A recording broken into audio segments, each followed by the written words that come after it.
Okay, I just finished this beauty. Initially I just thought it was going to be quite a fast sketch, but it turned into a struggle as usual, and I have been painting on all these textures and all these things now for a few days, and I thought it came out pretty nice. It is a problem that I do not actually, I'm not able to photograph my paintings properly in this light. It is much more the same colors as there in reality, but I do think it came out pretty well. If you do like this, the shine disappears and you can actually see it better. So it's a very small portrait. It's just 17.17 centimeters. It's one of the smallest. I don't think I ever have painted any portraits this small, actually. I painted a face this small, but not a small painting like this. And I think it came out pretty nice, to be honest. And it surprised even me. So I'm going to continue doing stuff like this, because it's a very good learning experience. And it's just something I recommend. Yeah. So I hope you like the tutorial. I talk about skin tones. I also talk about, of course, me ranting about life, love, everything in this video, as I usually do. I kind of try to keep it to the point, to keep it to painting, but I tend to just go off into digression heaven, as I call it. That's just how it is. So I hope you give a thumbs up, leave a comment, and share it on with your friends on social media. And also you can go to my Patreon, and you can sign up for $1.15 or $5 or whatever if you want to support my work. There's also hyperlinks or chapters in description, so you can jump around into the different segments. It's kind of, or time steps, as it's called. It's kind of a good thing to have if you find something you like to see again. Okay, with this, I beg you a fine farewell, and keep living, keep painting, and keep having fun.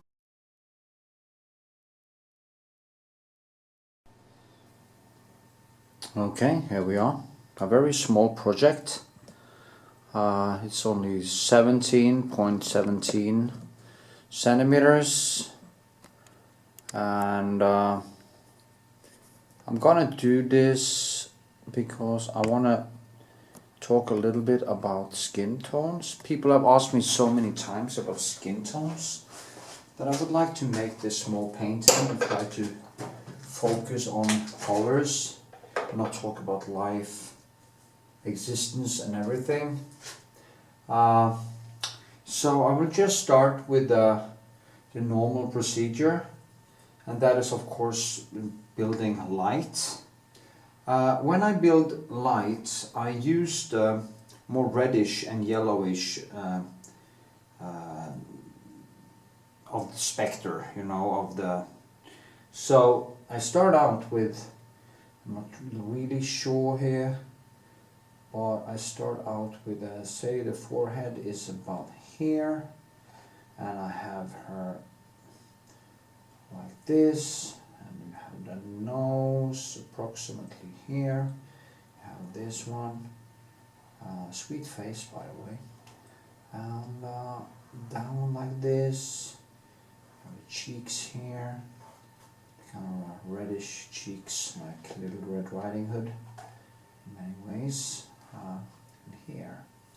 So I want to try to get it right. You know, this face will probably trick me into believing it is bigger on the surface, so I have to be careful with that. That is why it's a good thing for me to have a direct communication between the motif and the canvas. It's almost like I have a, it's not of course as useful as a, or useful, that's not really what I'm after, but it's not like I have a projector, but it's basically the closest I can get. If I had a projector, I would just put it on here and line up, and then that would be fine.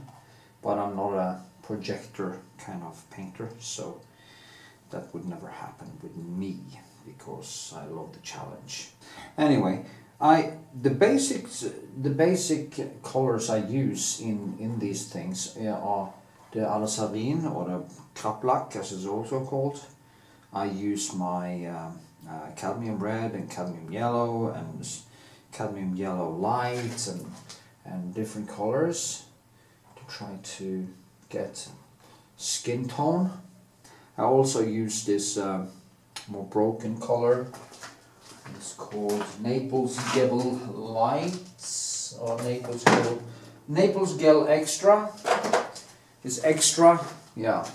I also use one called Light, but I don't have it right now. And it gives a very, that Naples tone, if you mix it with some blue, like French ultramarine or some blue, you get quite a nice shadow color, or more toned down skin tone.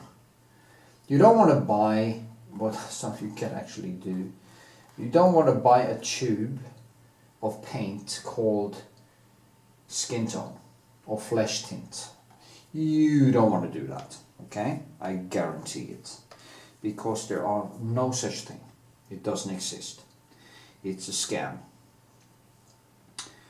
Every type of skin tone changes, both with no, I don't believe in race, but what skin tone you have, which part of the world you come from, if you're dark, if you're Chinese, if you're black, from Africa or whatever, it will change dramatically actually.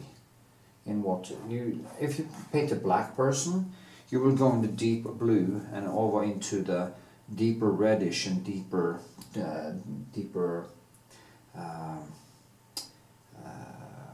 earthy tones, and use that spectre. You paint the ginger, a redhead, you will go all the way to a more to the totally bluish, reddish, yellowish, green. There's a lot of green and blue in the skin tone of the redhead. So it's a totally opposite spectre. So thinking about there's some kind of skin tone, that is just a lie. It doesn't exist. So don't fall for that. When I paint skin, I just try to look at what I see, and I try to repeat what I see. That's all.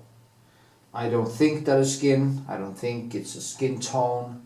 I don't think about that at all. The only thing I think about is how I'm going to paint what's in front of me. And that is the only thing you need to think about.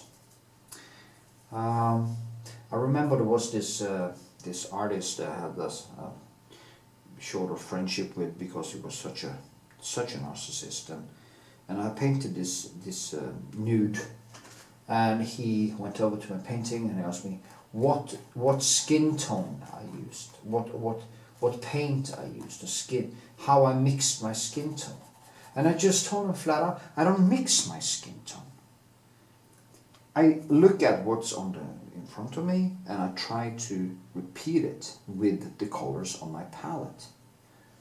And he got actually angry at me, because he meant that I was lying, there was a secret to this, and I didn't want to tell him. And you know, I tell everything. I don't have any secrets. I mean, well, everybody has secrets, but when it comes to, well, I have one secret, and that is the spice on my lamb chops, or my lamb leg. That's a secret. That's a family secret. That will only be given to my future wife. Anyway, the point is that he wanted me to give him an easy way to get that lively surface that I used, because he didn't understand. He could draw. He was a very good drawer. He could actually draw pretty good. kind of closed off and not virtuoso like Leonardo da Vinci and the classics and stuff, where everything is kind of loose but focused and stuff. It was kind of he did very photorealistic paint things without, but it was too hard. It lacked that openness, which even this German guy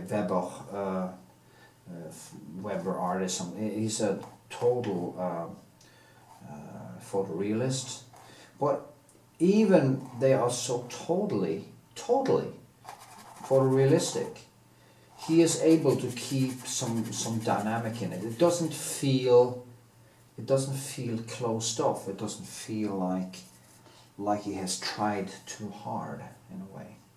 It feels natural, and that is kind of strange in many ways, because you would expect that when he goes so deep into photorealism that things would kind of become a little bit stiff.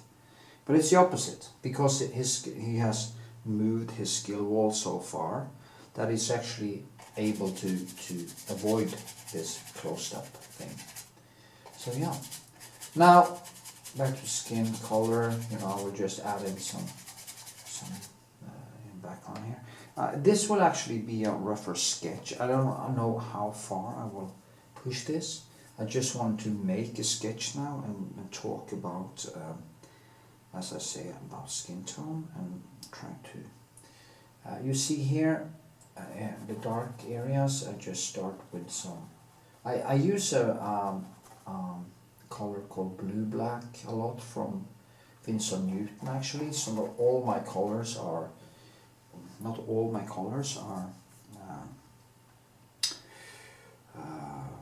Old Holland. I use that one, and Naples Double Light actually from Vincent Newton. But except from that, I basically only use Old Holland color. Now, and there's the tip of that sweet nose. So like this, and yeah. Now I want things to be approximately the right height, the right size, and I should be able to do that since they are kind of next to one another here. You see, I work with my pencil here now, almost like I'm drawing in a way. I try to use gravure and get this to come alive. Yeah. Yes. Now, I was talking to some person about painting yesterday in a party, and I've been saying this over and over again in many of my videos, of course, but the thing about paint, to become a better painter, is actually to evolve a brain that is able to look into the future. What you do is that you do some brushwork and you see how this will be in the future. That is the way to become better. You become better and better to predict the future. It's basically like life in general. When you're young, you aren't really able to predict the consequences of your stupid actions. But as you grow older, you start to see the accumulation of all the mistakes you did. And I, for one, has done many mistakes, and I've seen the accumulation of my mistakes pan out right before my eyes, and it has also had consequences for me. But it's the same thing as it is in life. It is in painting. You just have to get the knowledge and do. I told the person, my paintings, I told him, are being created from all the mistakes I do. Not really from all the correct things I do, because every single brushwork is basically a mistake compared to what's actually there, or it is just a fraction. You can actually grasp just a fraction of what you see in every brush stroke. But then as you keep painting, you start to accumulate all these touches, all these subjective touches. And that thing, with the fact that you can evolve and skill to look into the future, will actually make it more and more easy to paint, because you actually see when you do a mistake, okay, this will manifest in that way, will manifest this way, and yeah, so that's basically how you become a better painter. I also had this talk about this thing they call genius, or being, yeah, you know, they call artists, oh, he's a genius and blah blah blah. Well, you couldn't know that when he was born. When he was a baby, you couldn't know that this guy will be a so-called genius. What is a genius anyway? What is a genius? Somebody, we call it in Norway, we call it genial. It only actually means a person who's able to do something better, probably way better, than most people. And it isn't because they are born that way. I'm not born a painter. I'm not born a martial artist. I wasn't born with a black belt in martial arts, or 4 of them actually. I wasn't born with that. It was an accumulation of skills over time. And of course all the graduations and stuff like that. And it's the same thing here. You just have to go deeper and deeper and deeper. And in the end you will actually be able to reach something that people will see, wow, I could never do that. This guy must be a genius. No, I say no, I'm not.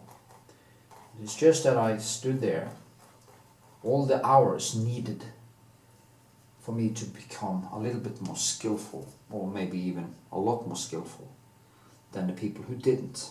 Of course, you will always be more skillful than the people who didn't do the job at all. So that is no sweat. But then, how to become in the top, or not necessarily the top, but become so good that people actually notice that you are better. That takes a lot of time. But then again, people are easily fooled, and they don't really use their eyes, and they don't really see. So then again, people's blindness when it comes to painting or comes to drawing are stunning. It's almost like, why should you do all this work? People aren't able to see it anyway. But then, hey, that's not true. I know that is not true. Because they see it when you have done it. They just can't see into the future, and knowing, when I say some piece of artwork aren't finished yet, people say, oh, it looks so finished, looks so beautiful. But I say, well, you haven't seen it finished yet. If you could see it finished, you will actually understand what I'm saying.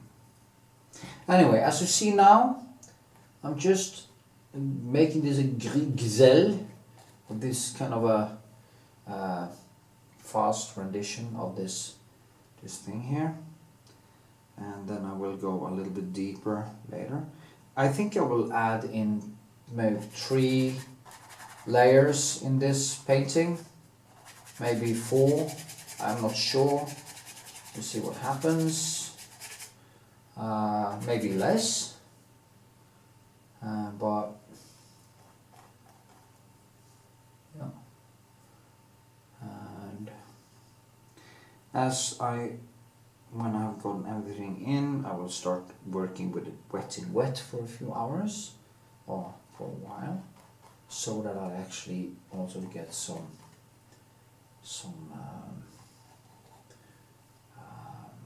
what should I say, some substance into it. I think the word substance is actually quite a good description of what I'm after. You want to give the painting substance. You want to give it, you don't want it to be a glass surface with nothing happening in it. You want it to be a more dynamic surface with your subjective touch present. And I didn't used to think like that. I used to think that everything should be flat and like Van Dyck, or you know, some of the first figurative painters, where everything was kind of without any much texture, without any brushwork. It was very penciled out. But I'm not interested in that. That is not who I am. It's not who I am. I'm a painter. So I want to paint. I want to add in. I want to see the brushwork. I want to see the subjective touch of the artist. And if I would pick some artist that was basically best in that, I would say, of course, Rembrandt. And I would say maybe Delacroix. I would say Turner.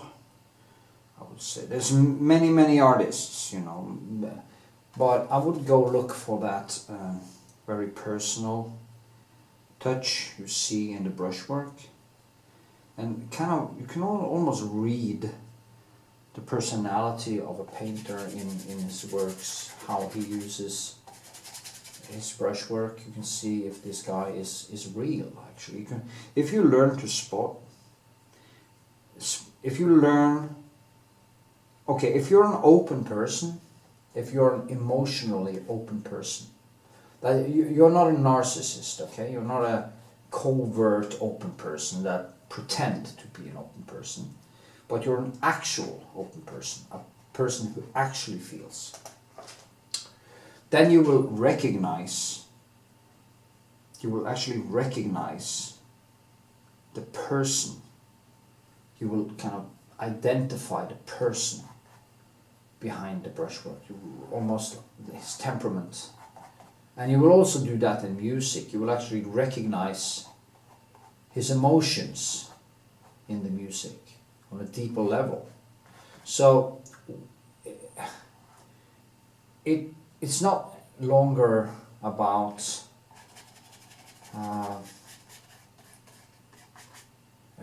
superficial things. It is about real connection. And that is also like in love.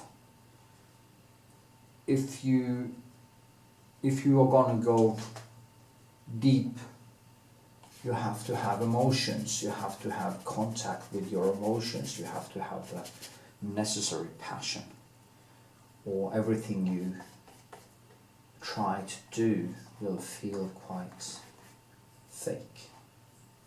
So yeah, and there are a lot of fake people out there. Fakers, people who are neurotic and bad childhoods and stuff. So there's a lot of things. Anyway, I know I do derail from my main topic all the bloody time. It's very typical of me to do that. I don't really mean to. Oh, okay, so I'm going to go back to painting. You see the hair? The hair, I also use this Naples thing, and I mix it with some kraplak, and I mix it with some blue, and then I take some white, and I kind of just try to find the right hue or the right color.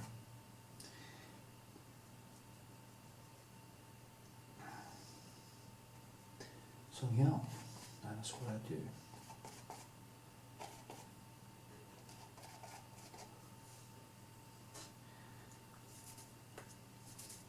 people tell me that my paintings feels real, that they feel they can see a real person.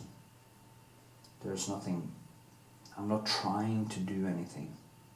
I'm not trying to be a part of it, be an artist. I'm not trying to convince anyone. I'm not trying to use it to get some credibility as a human being. It doesn't really,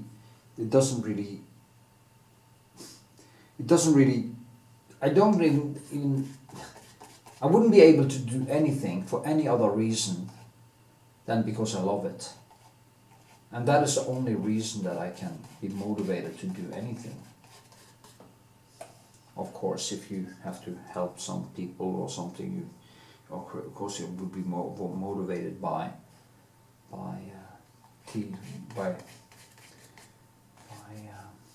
maybe some sympathy and stuff, but to motivate me to do anything without the intense love I feel for what I do and who I am.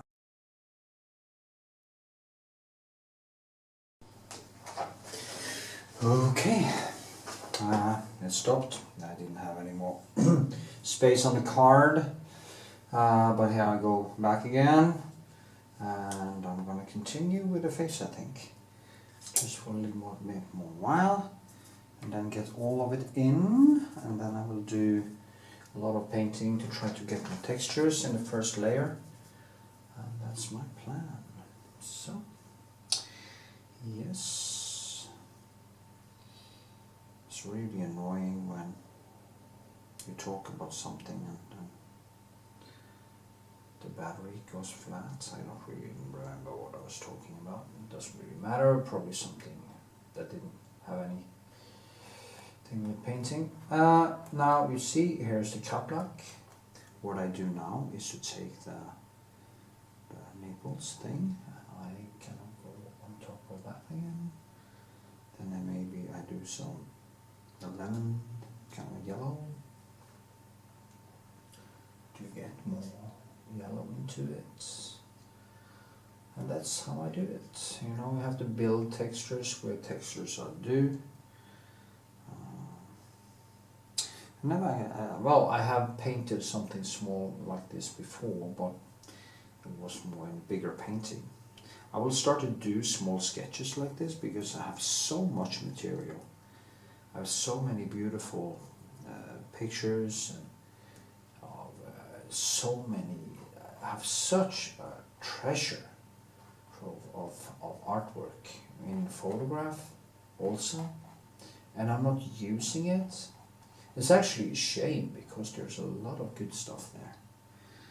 So I need to find this gallery who is actually also willing to promote my photos. Anyway. Yeah, that was also a digression, as it's called. I keep on falling into digression all the time.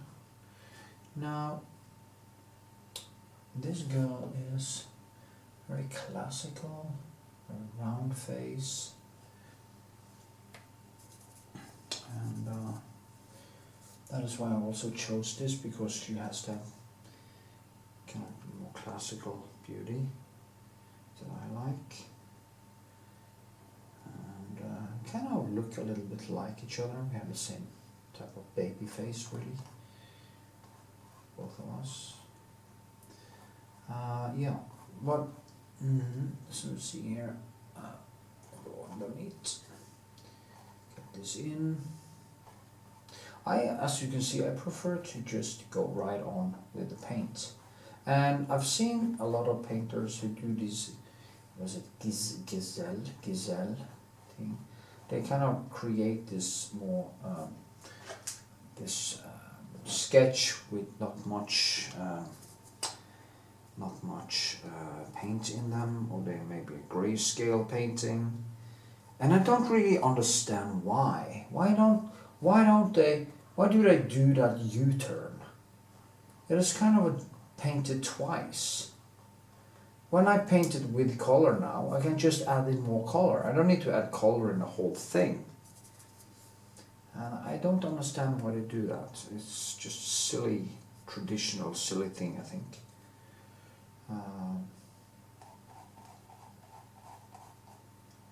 I heard that Rembrandt actually started with a background and worked himself towards the goal. But I don't know how he actually did it. I think it probably varied for also how he painted when he was younger. Probably different from how he painted when he was older, as you can see in the textures and stuff.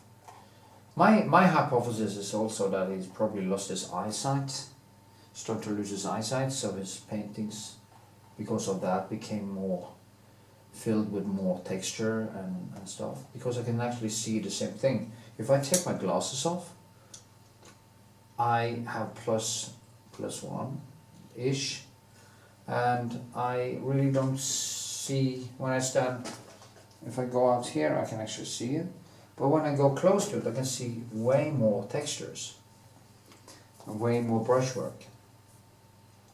So if Rembrandt was actually becoming quite blind, or not blind, but started to lose his eyesight, no wonder he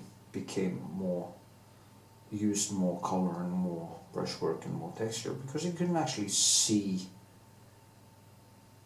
very well what he was doing. So maybe that is one of the reasons why he actually got into more loosely painted paintings, because he wasn't actually able to go into detail anymore. And maybe that was a blessing for history, but for him it would have been very frustrating. So yeah.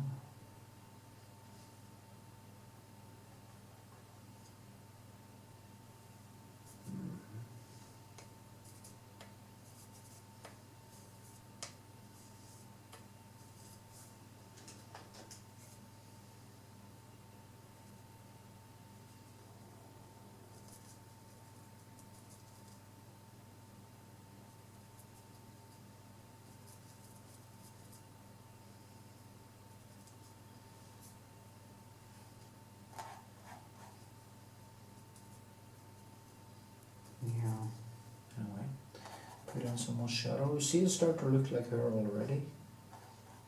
I'm quite fast with sketches actually.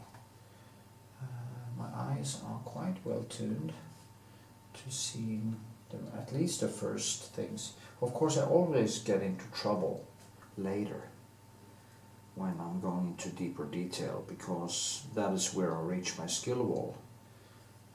But for now anyway, they tend to become quite okay. So yeah, I just keep on painting. I will, of course, I'm doing the sketch real time, so you can actually see what I'm doing in real time with the sketch. After I've done the sketch, I will probably put it into more segments.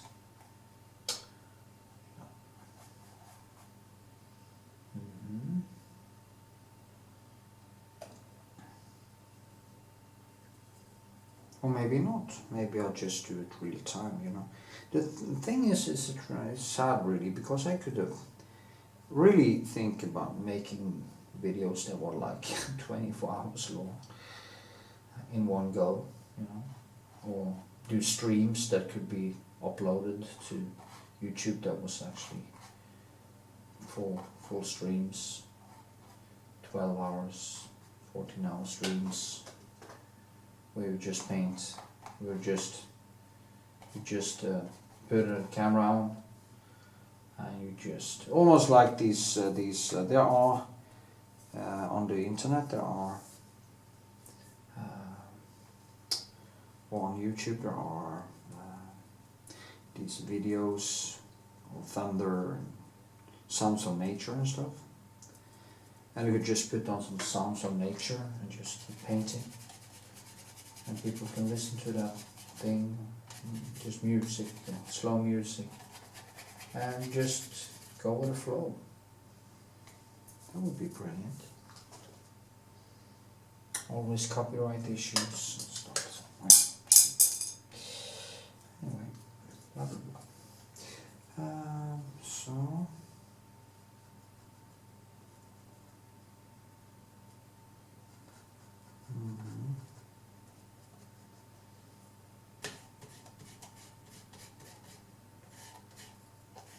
I want to try to do this thick and get as far as I can with this sketch today. Then I have to dry a little bit. Then I will go in for the second layer. Try to kind of choose quite well where to put the most of the texture and stuff. So, yeah.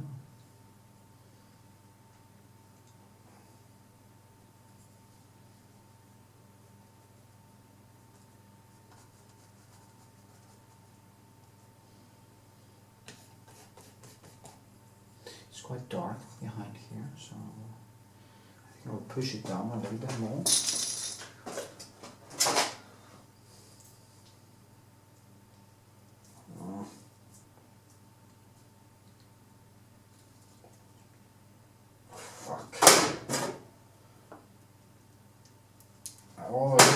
Put my tubes way too open, so many times I need a pencil down here.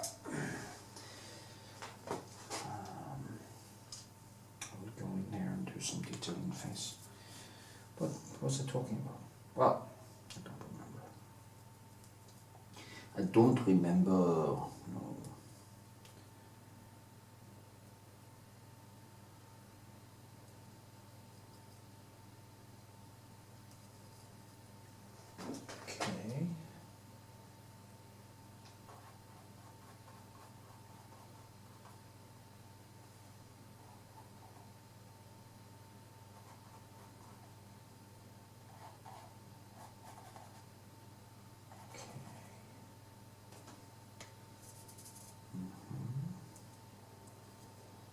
It's the same thing, you know, with, you just have to keep kind of adding. You see here now, I had to do her lips, because her lips is very, very important for the likeness in it. Also do, she has this thing there. Gives her that angle, and it goes more out like this. She has a very beautiful hair, actually. I love her hair, it's very nice.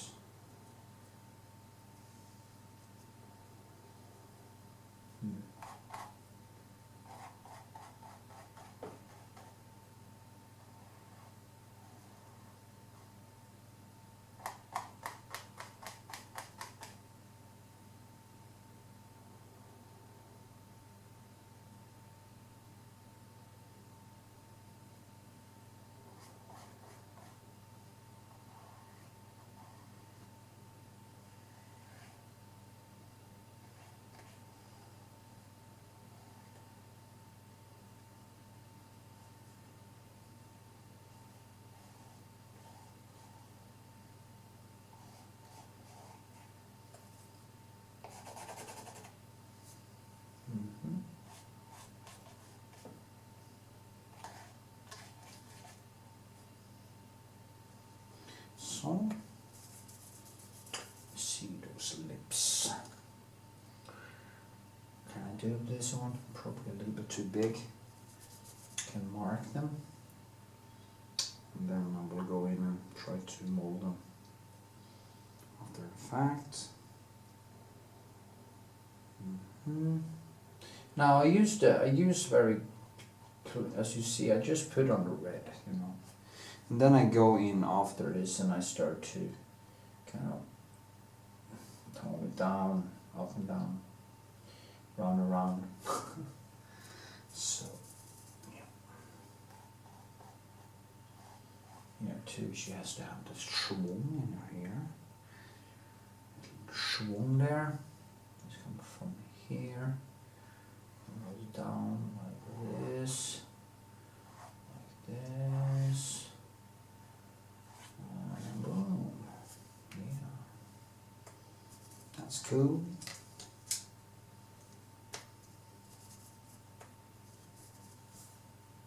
Very interesting to do.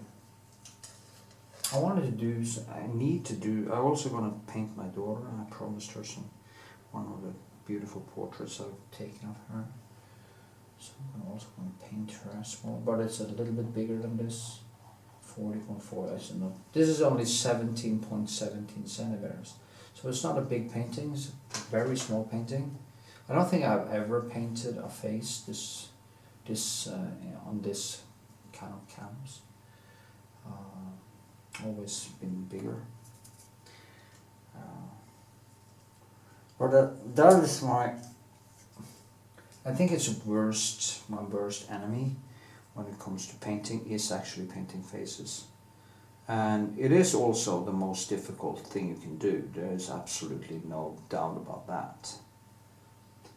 Because if there is any place you can see that an artist isn't up to the task, it is when it comes to painting portraits and figures, because our brains are fine-tuned to see mistakes, to see things that doesn't add up with reality. Most people are, as I said in the beginning, more easily impressed because they can't really put their finger on it. But if you have a little bit of experience, you will actually see it very clearly when an artist isn't up to the task when it comes to portraits. And I do not judge my own work. I know people find it to be quite good. As I say myself, I have a more sober relationship to it because I've seen the masters, and I'm humbled, not in a bad way. I'm not humiliated by them. And people should know that there's a big difference between you see some very good artist and you are basically humiliated by it. So you think that this guy had some gift that you can never have, and that is actually being humiliated by your dead heroes, if you might say it that way. Never do that. Never put yourself underneath anyone, not Rembrandt, not anyone. They were humans just like you, and there is no reason why you shouldn't be able to learn what they learned. Now, to top what I will call a genius like Leonardo da Vinci, that would be very hard, because that is the type of person that is very rare. I think actually Elon Musk might be a person like that, but they are very rare and they don't come along often. Learning the skills of Rembrandt, that should be possible, because it is just painting, you know. But when it comes to Leonardo da Vinci, he had such a scale of skills. He had so many different skills that you have to basically be superhuman to be able to reach that level. So yeah, there are limits. I think there are limits there when it comes to him. I think it's not many people who can do what Elon Musk is doing. That is just 1 in a billion, or maybe more, 1 in 500 million.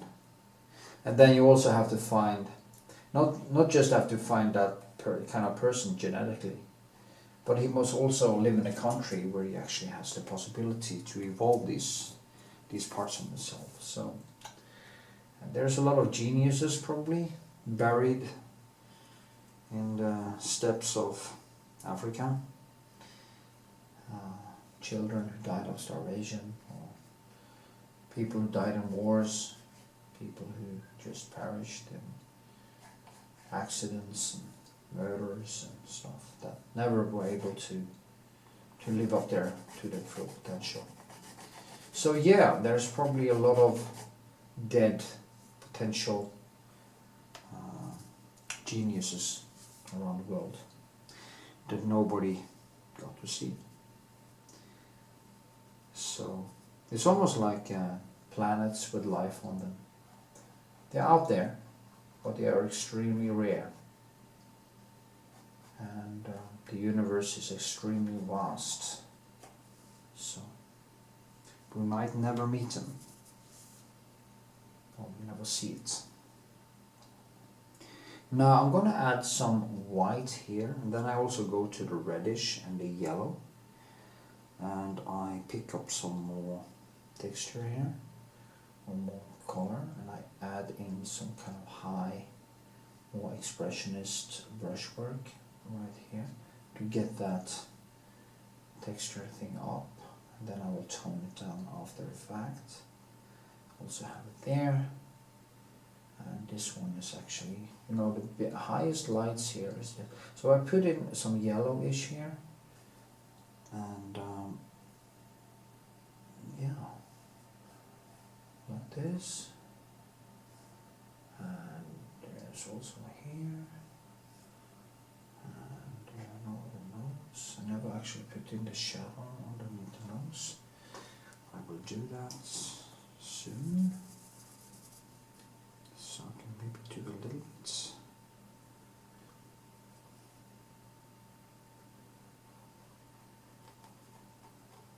So, yeah, that's her nose. She's such a cute nose. I love that nose. Oh. Cutest little nose.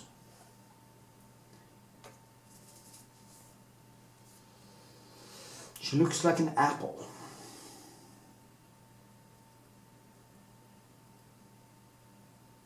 I called her Månestråle, or moonbeam, because her kind of face is quite round and she has this pale skin, and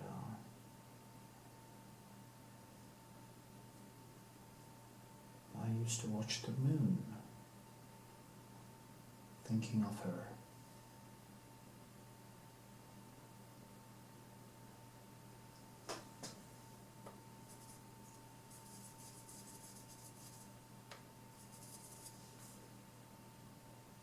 Let's see now if I can do some more shadows here.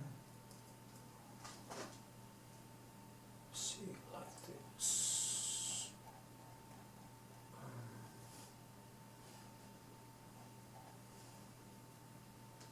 Yeah, it's a nice sketch actually.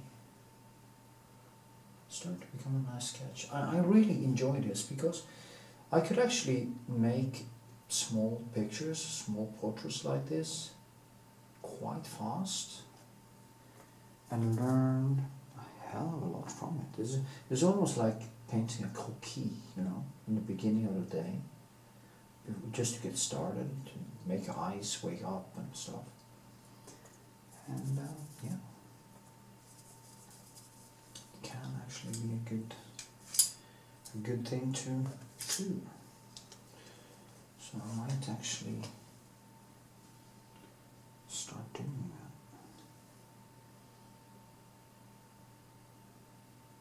that. Also, I'm quite, and I can actually also give them away on Patreon, maybe, because if they are quite beautiful and neutral. Because I only paint, you know, when I choose my models, I always choose them out from purely, you know, there's not I don't think it's a single girl that I had chosen to take a photo shoot of that in some way aren't kind of, should we say, find, not necessarily that I want to have sex with them, but I find them beautiful in such a way that I could potentially have fallen in love with them, or at least I find their beauty to be stunning. And there are girls who have asked me if, can you paint me? Yeah, if you pay for it. And they said, wow, do you want to paint me? And I can't really hurt people's feelings or girls' feelings. But, you know, I pick my models for a reason. I don't want people to tell me, oh, do you want to paint me? I mean, no. I have such and such with time and existence, and I'm only gonna spend my free time on painting objects. Even objects I choose, even a brick. I'm gonna paint a brick.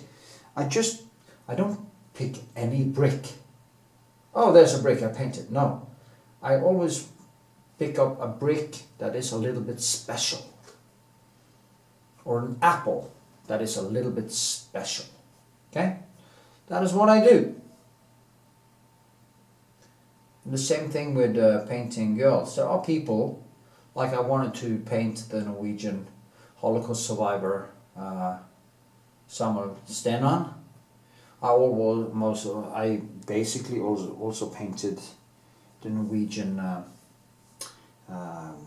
war hero, resistance hero, Gunnar Chakan Søsterby, and I could have done that also for free. I didn't mind, because it's very interesting people. There are a few others, a friend of mine called Duffy, that I could actually paint for free, because I find him to be both a very good person and he has a very interesting look to him. But there aren't many people that I will actually paint for free. When it comes to girls, and there are of course some men. If I'm going to have a model, he has to be well trained. He has to probably have a very beautiful face. But I have had some male models, and they are all kind of alpha males, beautifully built, take care of their body and stuff. I don't. Even the men I choose from purely aesthetic reasons. So no, I wouldn't paint. I paint anyone who can pay me. That is no problem. But when I pick my models, it is purely from aesthetic, an aesthetic stand. And that might be hurtful, because I have both like girlfriends or just friends that I wouldn't paint, because maybe I think their nose is too big, or they don't fall into the thing I see as beautiful. They are beautiful people, of course, but it's not kind of aesthetically pleasing. Of course, beauty isn't also enough. They have to have something more than beauty, because beauty is quite easy. They have to have a dimension more. Like, there must be something lurking underneath there.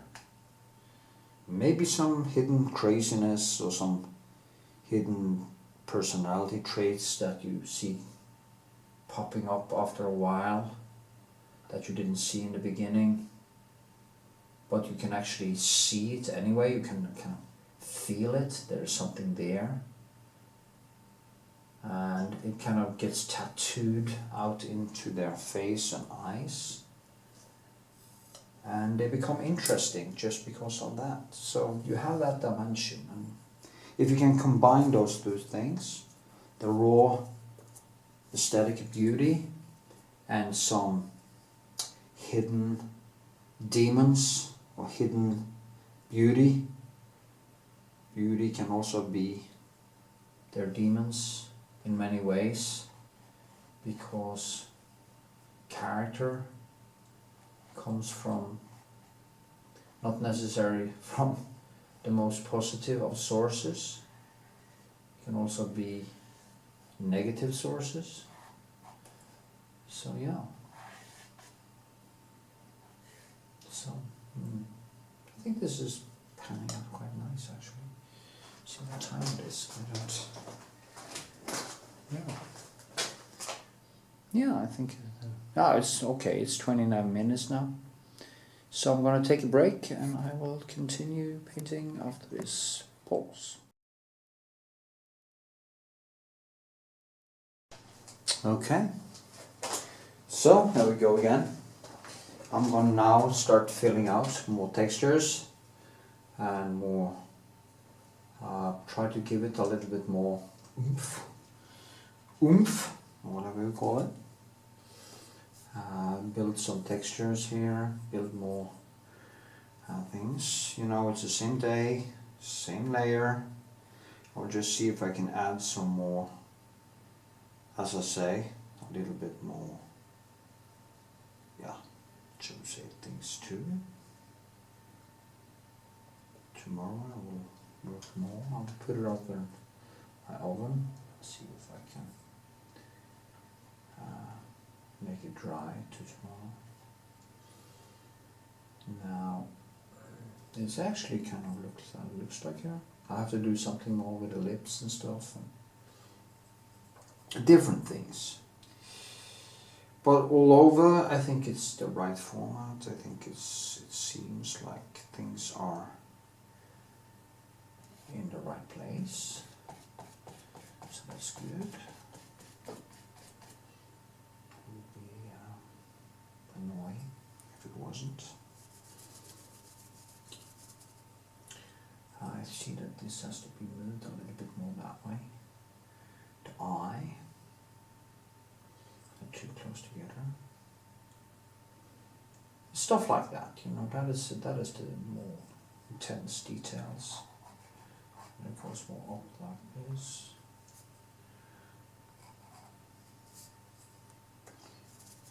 Well, despite that, I think it's going to be quite nice.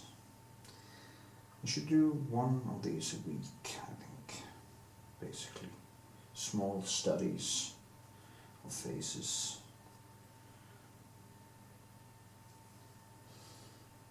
I'll probably never be able to, because I have too many things going on at the same time. I have so much unfinished work that I almost could work a lifetime just to finish it. So it's ridiculous, actually. But that's how it is.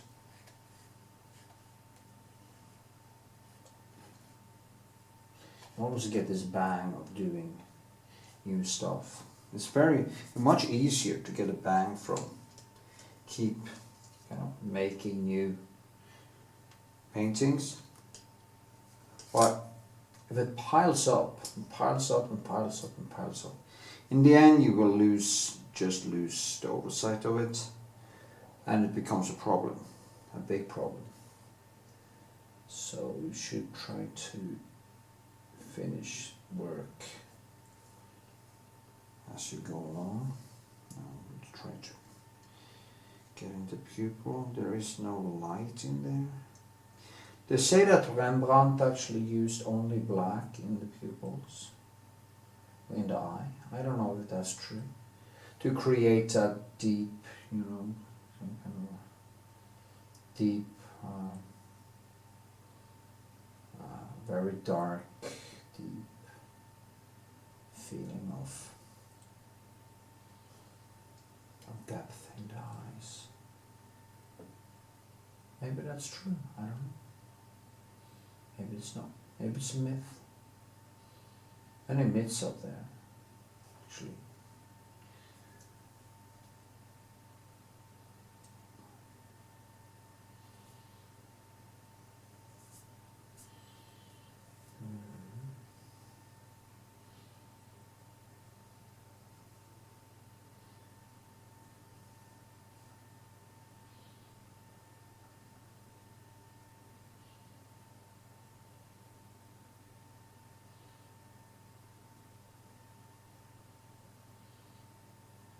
such a gratification to do stuff like that. It's just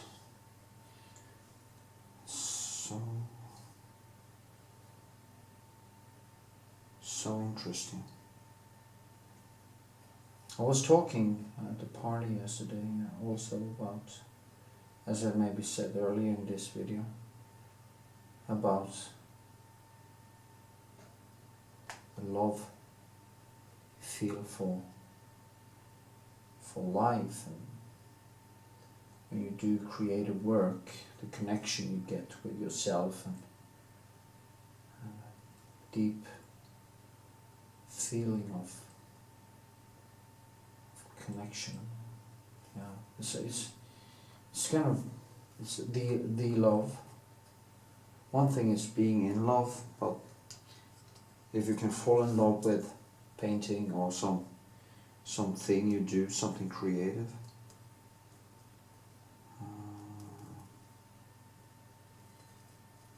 it will be good.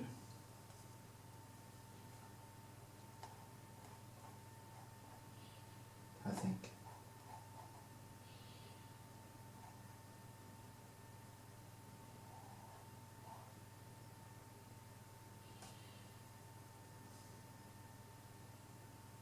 Find your passion.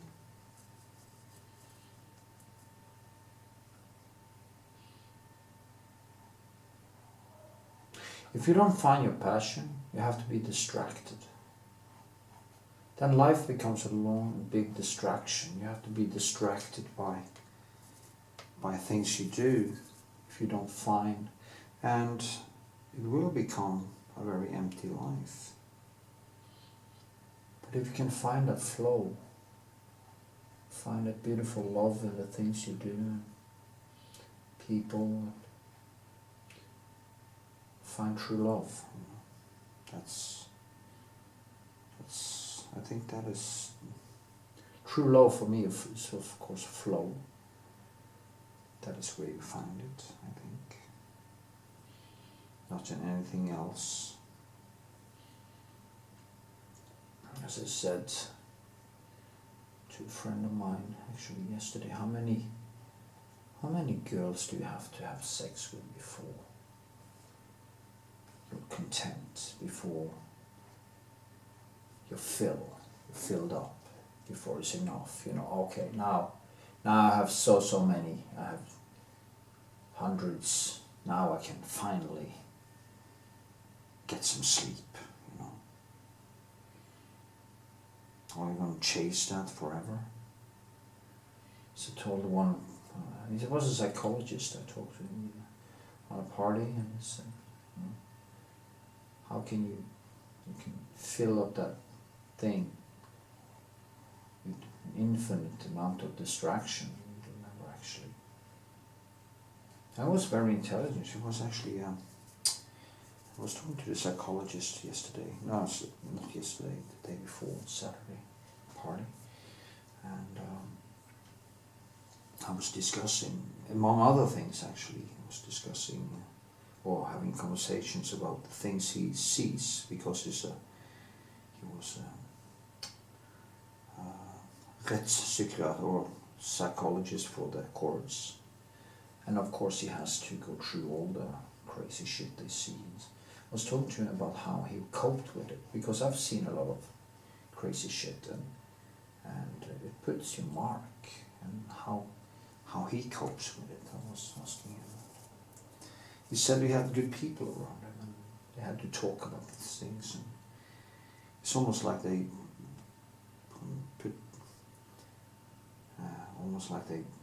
departed from. They weren't actually integrating. They tried not to integrate what they saw or had to listen to into their own personal life. And I guess that is possible. It has to be possible, because they are seeing so much horrible stuff.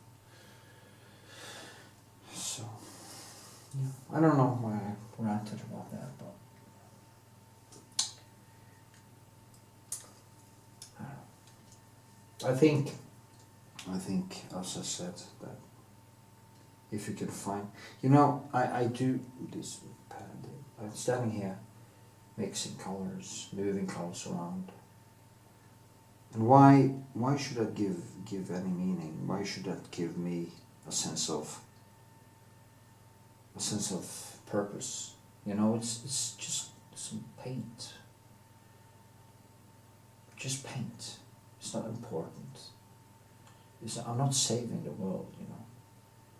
Maybe I'm adding something positive. Maybe that's it. That I'm adding some, as Horace Mann did say, you should be ashamed to die before you have won some victory for humanity. And I think maybe this is my contribution to that little puzzle. So you create something, you just create something, and in the act of creating, you kind of add a piece of humanity to the world, a piece of love to the world. Maybe that's it. Maybe that is the whole point. You know? Add some love to the world. Add some goodness to the world in all the craziness. Add something. Just a little thing like this small portrait, you know, this sketch. It's one step away from mayhem. It's one step in the direction of being human. And creating something that is a tiny piece of positivity in the world. And I don't think you have to be a great painter or whatever to do that. You just have to make that small effort of creating something that, as I say, leads in the direction of something positive. I always said, you know, the important thing with character is not what you do when you want something from someone or something. It is how you act when you don't need it anymore or you don't want it. That is who you are. That is what defines you. So yeah. And yeah.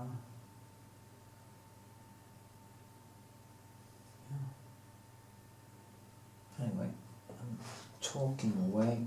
I was actually only going to talk about painting in this, but my brain is wired like that. When I become creative, this is me talking out loud, you know, this is my brain just ranting away into philosophy, into things that I feel matter.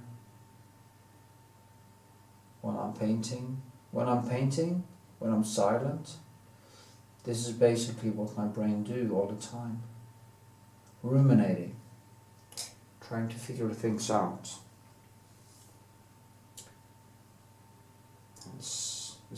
And when it does, it's like it's such a nice place to be,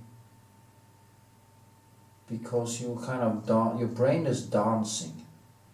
Yeah, my brain is basically dancing, and it picks up of all the knowledge I have accumulated over the years about everything in the universe. You know, everything from science, brain science, you know, the universe, quantum physics, everything. My brain just ruminates, just goes on this trip inwards.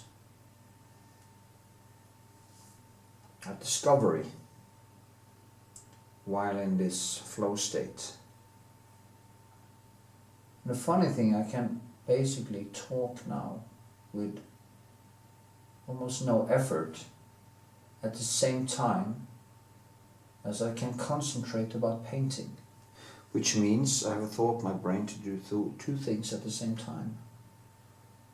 So yeah, that's not bad.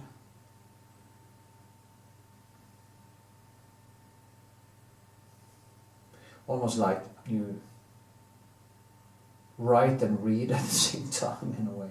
Of course that is not possible because it's different centers, and the centers in the brain who does one thing is the same that does the other, so that will of course be quite problematic. But,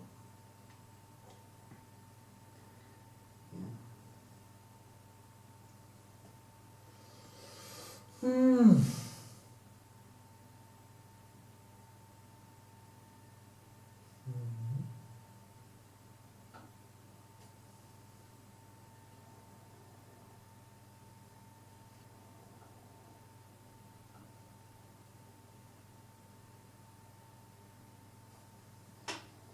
She cannot accept me, I think.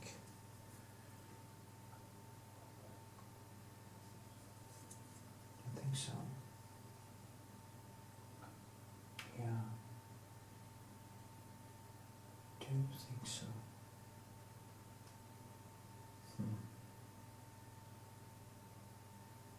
Beautiful Maria. Maria, Maria, Maria.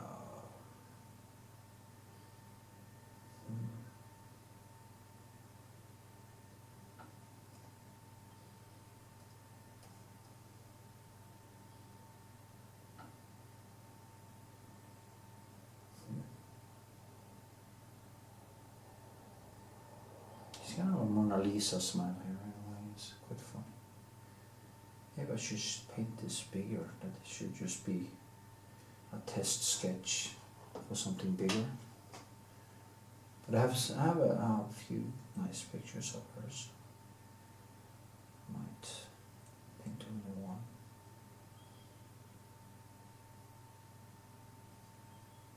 You see now, I need to get her pupil more towards me. And that's a funny smile here. It comes a little bit more up there. Is it more down? It's hard to tell. Of course I can't do everything in one go in this, so but I can try.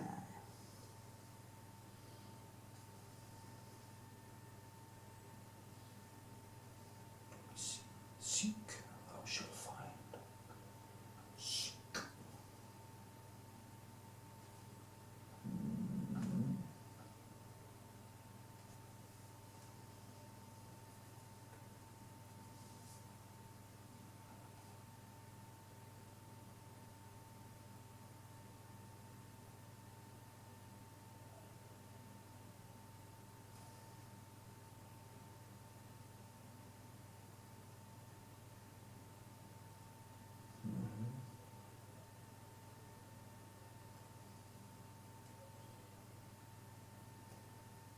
That was nice.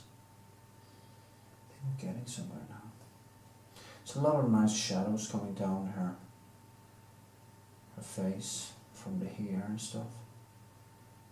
That is also things I can add on top of the colors. Kind of these small shadows. I'm quite surprised actually that I managed to paint this nice sketch quite fast, you know. It's not, I usually don't, it's a long time since I painted something like this.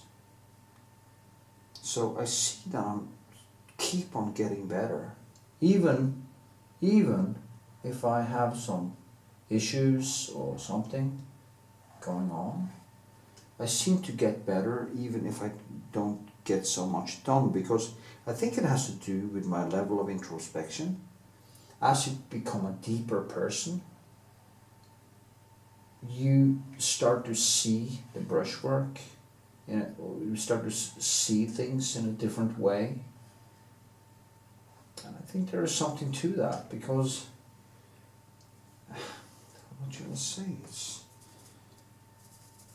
It's not that I paint every day.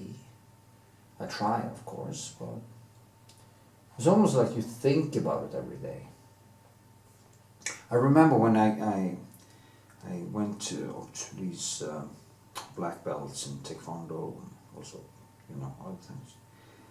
I wasn't necessarily doing all the pumps all the time, but I was thinking about it. You can actually sit in a lotus stilling, or you can sit and meditate and think through all the different movements. You don't have to do the movements, you just have to think about the movements. You have to kind of understand the movements on a deeper level. And yeah, and it actually works, to my surprise. You learn not by doing it, but just thinking about it. Because for the brain, if you sit there and you go through these things, painting or whatever you are supposed to learn, you don't necessarily do it physically, but you do it mentally. It's the same thing for the brain. Of course, to get stronger when it comes to training and stuff, you have to actually do the exercise, of course. But it is a different matter, in a way. I'm going to add some textures in the dress. This dress goes, I mean, I used it so many times. It's very nice. Now we can't really see it in this painting. Well, I think this looked like Sweet Maria.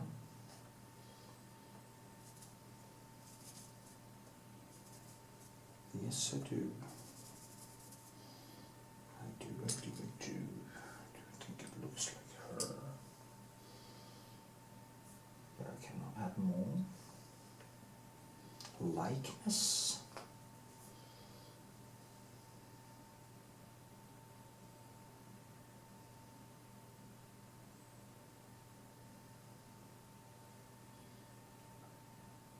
If I did a charcoal drawing, which people normally would think would take less time, it would take an enormous amount of more time for me to do the charcoal than paint. And that is because I'm trained in painting, not in charcoal. Thus, I also want to do more charcoal because it's a fascinating tool. But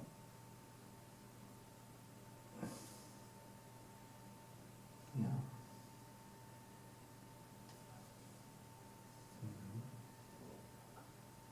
Here. There's a light there. There's a light that levels out. There's Smith's side.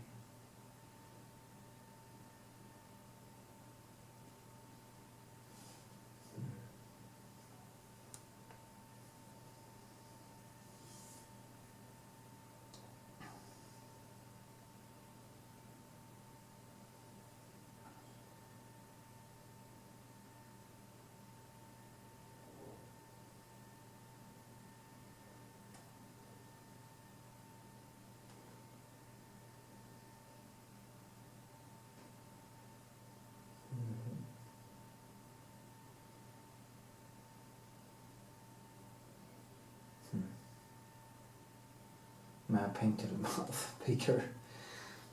I can see that now. It's funny because you tend to exaggerate the traits you kind of like, and I really like her lips. So you tend to overdo it. It's like when I paint hips, I tend to overdo them because I like hips. I like lips and hips.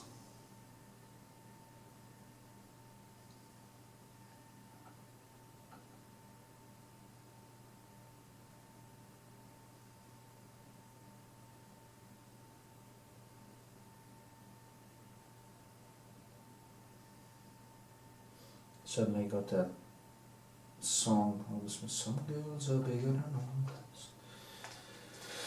others. In my head, See now, I'm gonna look in the mirror and see if there is some likeness between them, and it actually is. It looks almost perfection sketch. That's cool.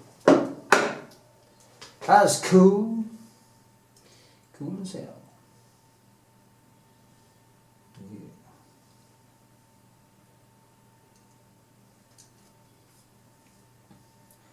Some girls are bigger than others.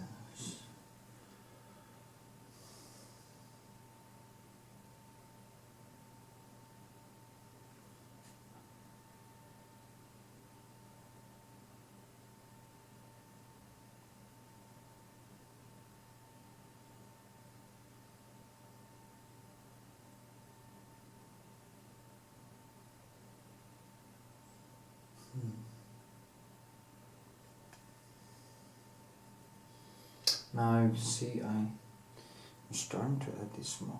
I didn't talk so much about painting in this. I just ran away on my journey into the universe and everything, as usual. Sorry about that.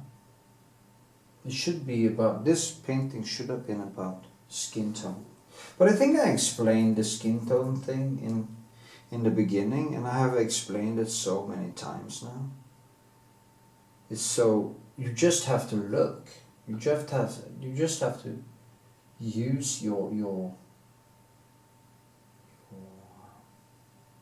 eyes. And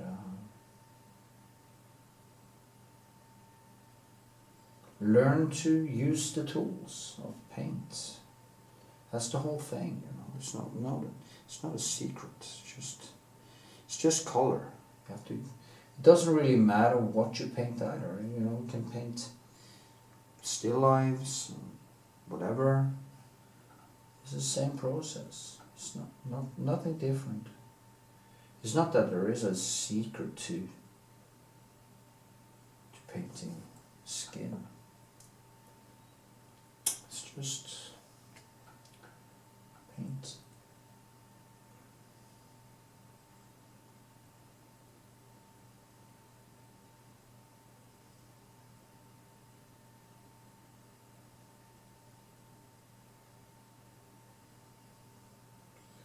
Some girls are bigger than others.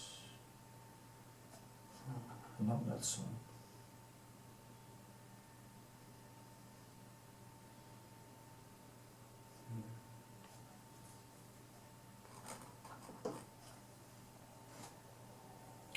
Some girls are bigger than others.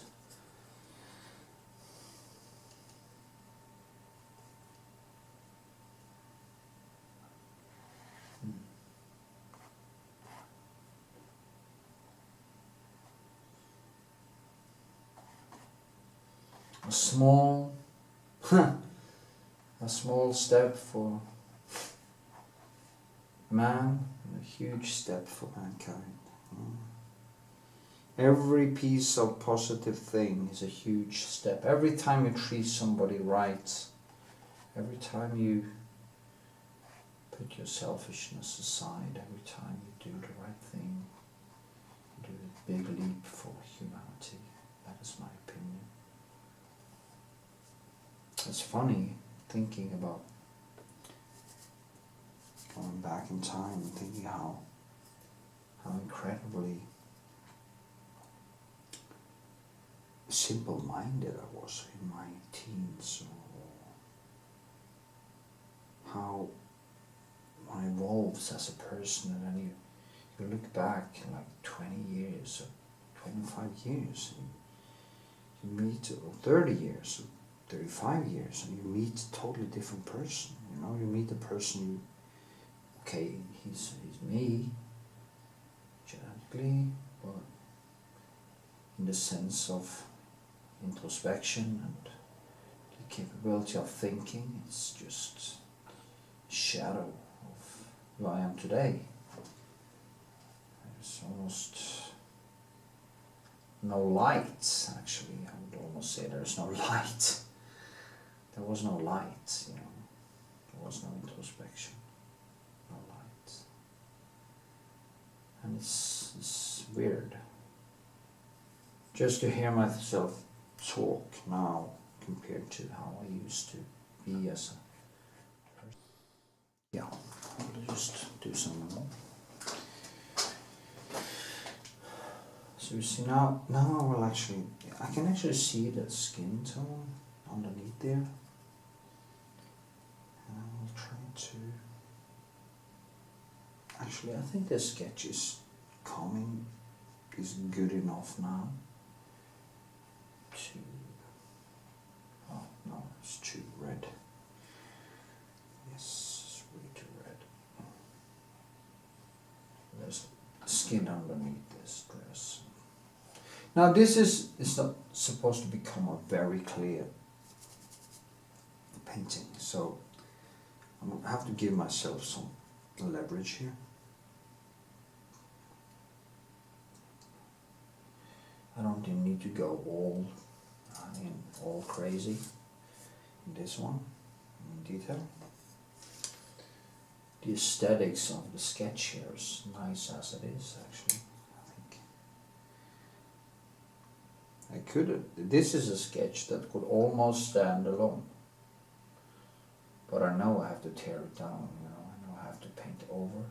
But I'm going to be very careful. I'm going to try to keep it simple, keep it sketchy, keep it open.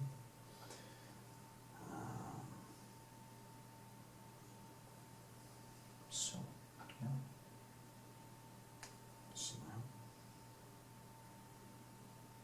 Some girls are bigger than others. Okay.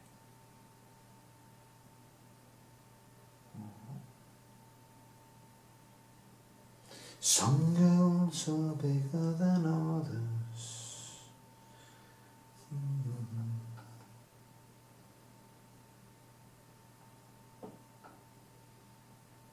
What does he actually mean with that text? I have no idea. It's not about size, it's about personality, I think.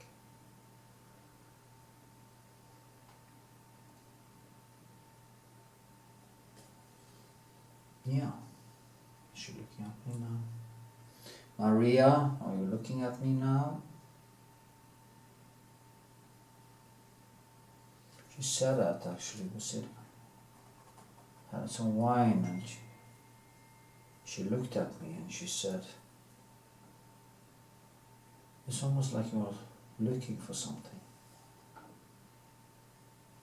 And it's true, I actually did.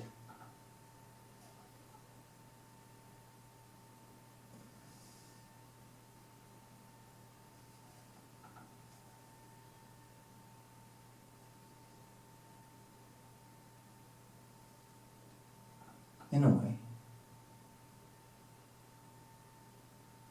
I see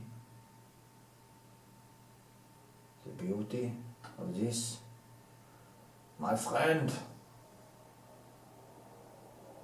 Yes. Well, I hope you enjoy. I think I'm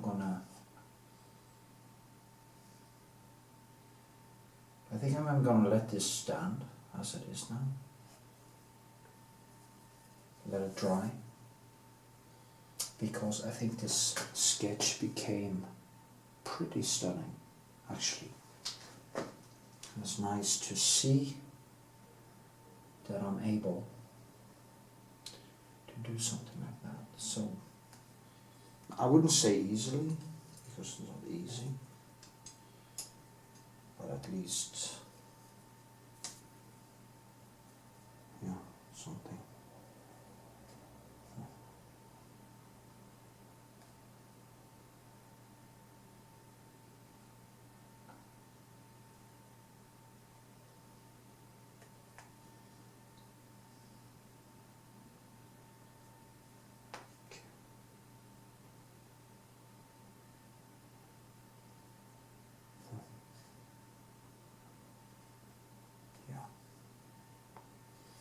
think it's gonna be okay. Cool. This will be like this now.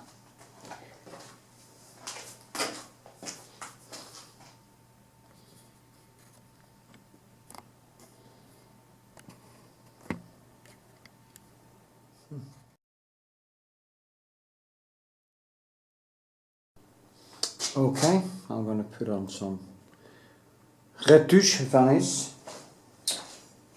And here it is, Retouch Varnish from Old Holland. I will put on this, I let this painting dry for a few days, 2-3 days.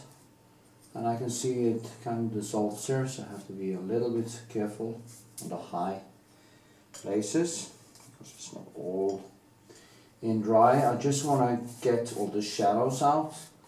You can see that it dries in the areas that are flat, but it haven't dried properly or deeply in the areas where I put on more paint. So I have to be careful, like here and in the high notes and stuff.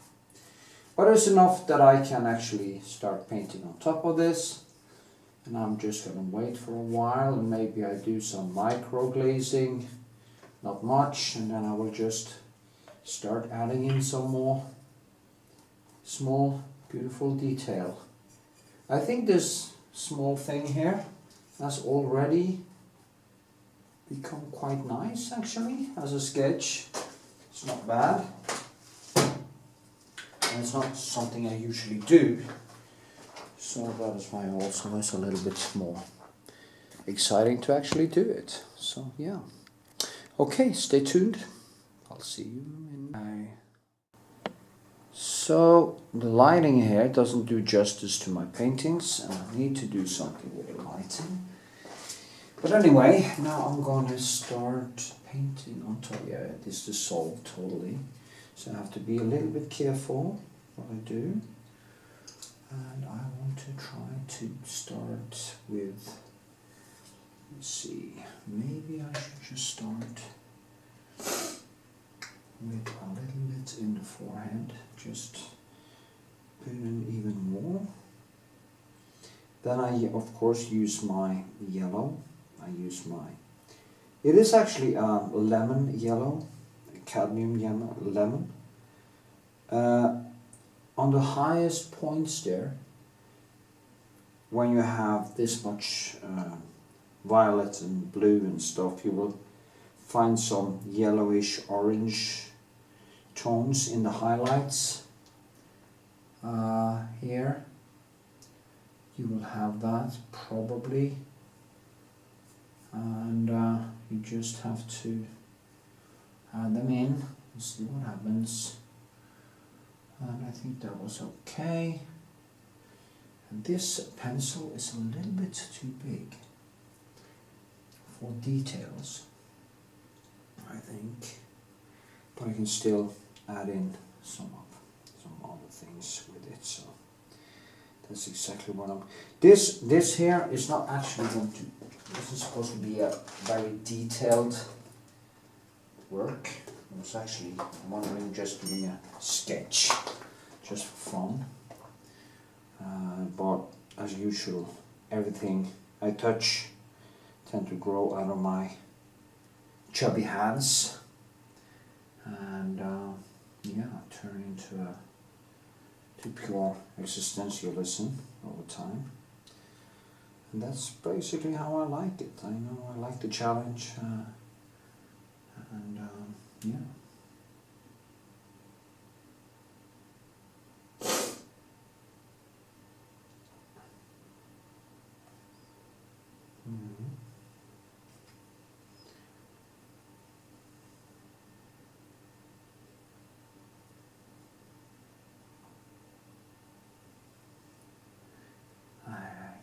I'm going to see.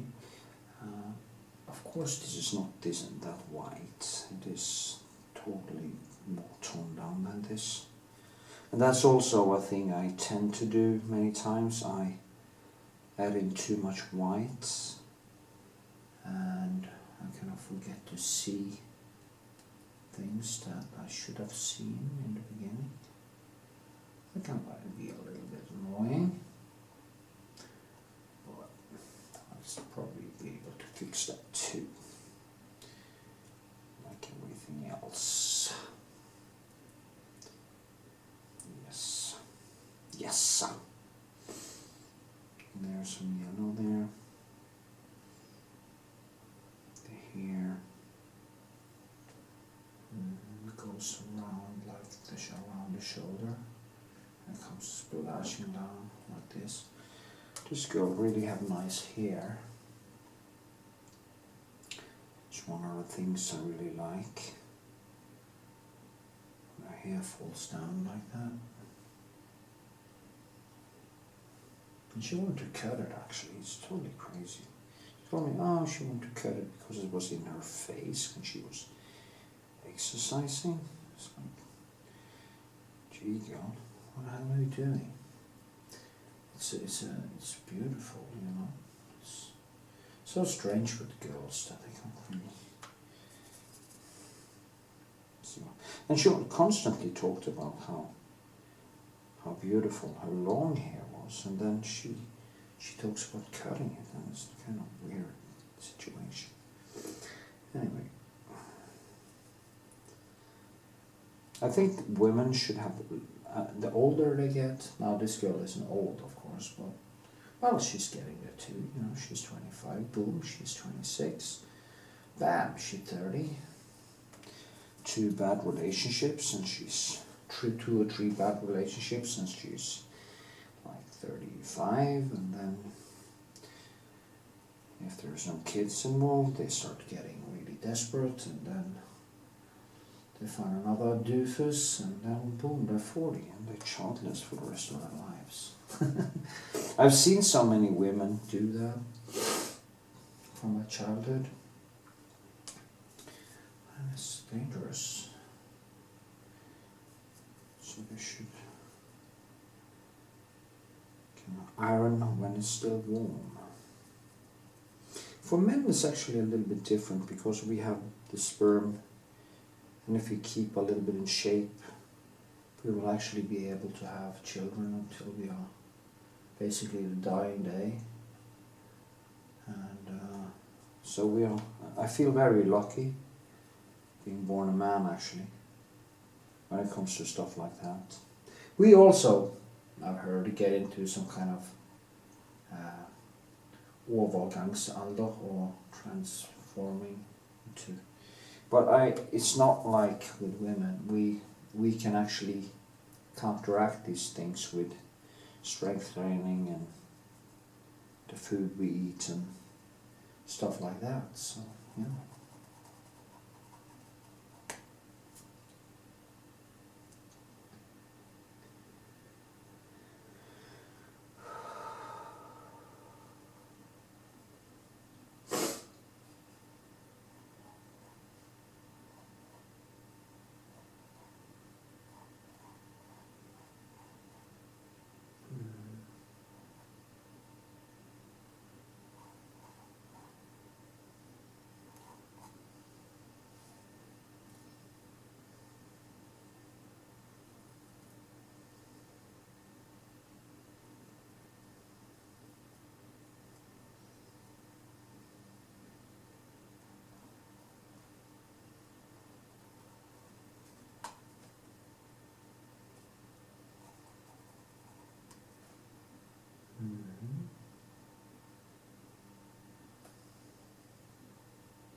See now,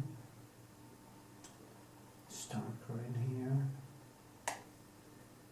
It's a little bit more that way actually, like this. Now it's more dark behind here, and of course I can get that plaster feeling more, but I will also I want to work with the face, and I need a pencil that is a little bit more gentle for that work, because it's a very small face. I have a lot of pencils everywhere, I just have to dig them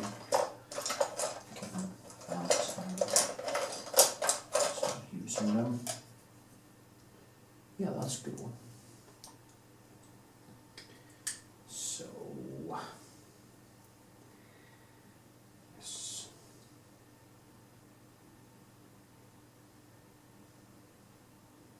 It is shockingly how peaceful I become when I paint.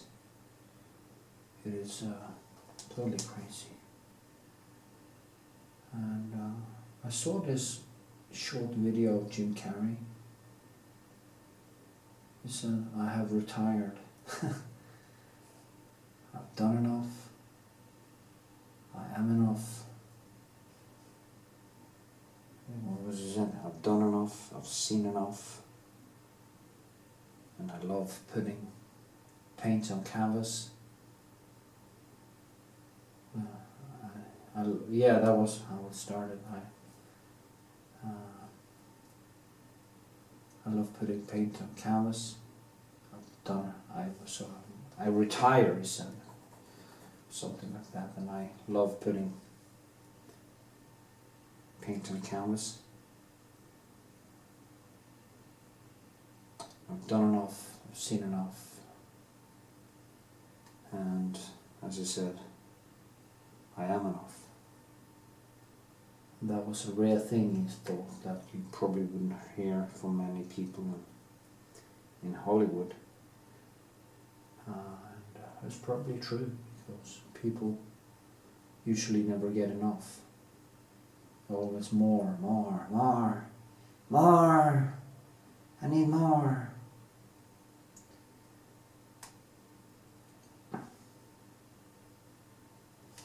What one should think about is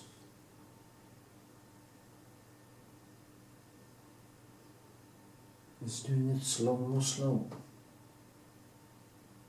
I mean, if you go back in time to the young Marcus Aurelius, a very young man, getting a hell of a lot of responsibilities in Rome. They were young, they were older, much younger in a way, because of their outlook on a lot of life and stuff. And I never grew up. I was like Peter Pan until I was in my 40s. The end of my 40s, actually. It's only the last few years I have been shaken out of that delusion. This eternal life delusion. And that's funny, really, because I am a person who has been conscious about my own demise all the time. But it's almost like it doesn't really stick. It doesn't really stick. It's almost like you think about, I thought about basically every day since I became an atheist. And still it doesn't really get in until it's almost too late. And it's so funny, really, to think about in retrospect. You can't really know if you are there now. How do I know I'm conscious now? How do I know that I actually have reached that point of introspection where I can actually start growing more as a person and slowing down, or not slowing down like old people, but slowing down in my mind and find some inner peace, which was my goal in the first place.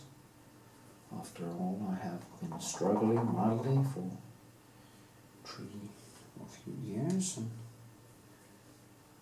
one has to kind of find, if one could find this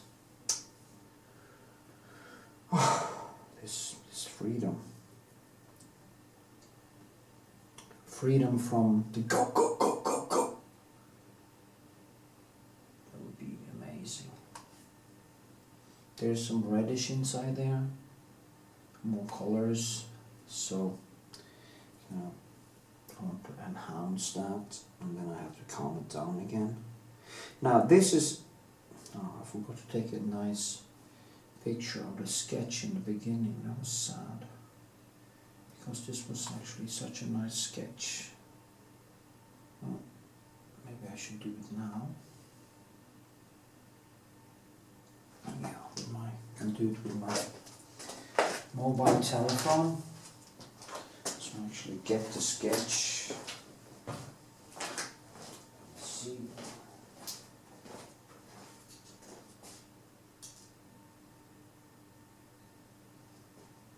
Where the fuck is it?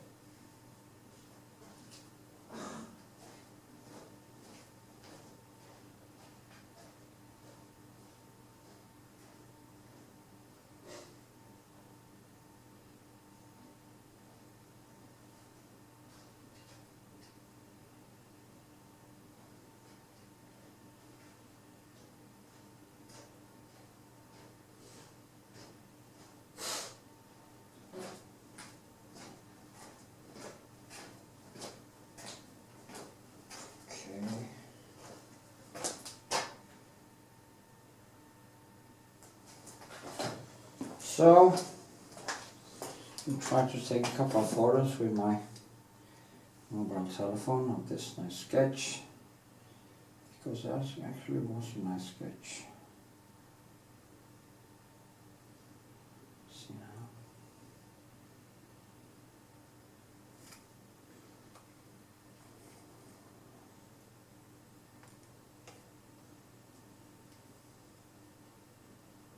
You see that it kind of makes it a lot more, yeah.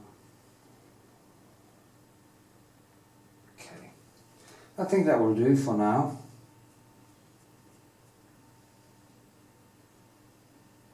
And I will just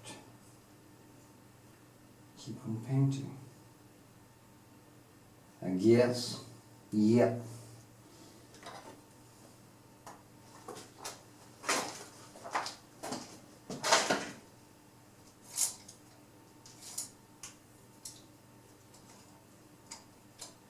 I'll also use some of the more synthetic pencils here. So,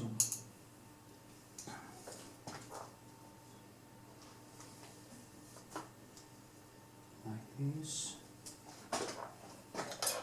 and these. Anyway, also I want to build out the background here a little bit more.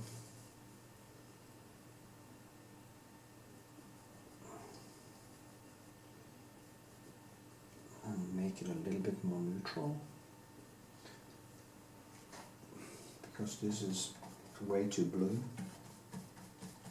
It's kind of a more neutral, shall we say, almost yellowish type of tone. And the hair kind of falls back into it, and that's also important to notice. Maybe a small painting like this.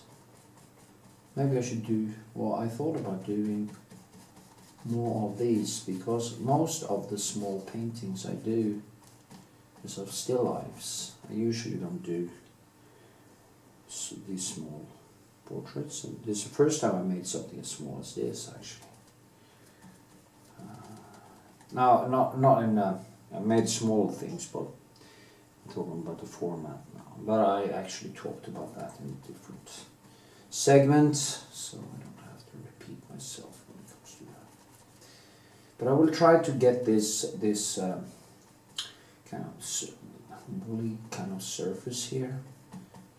And there are some stuff also happening in the wall, so we'll actually show a little bit the difference between the hair and plaster wall, concrete wall with some plaster over it, some paint, and try to link these together. Get these to kind of glide more into one another. So yeah, and start to add in some more detail.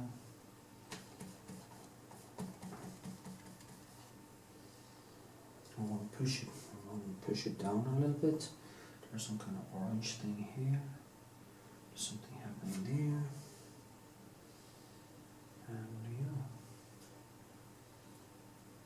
Get some life into the surface. And push it even more down. Push it down, yeah.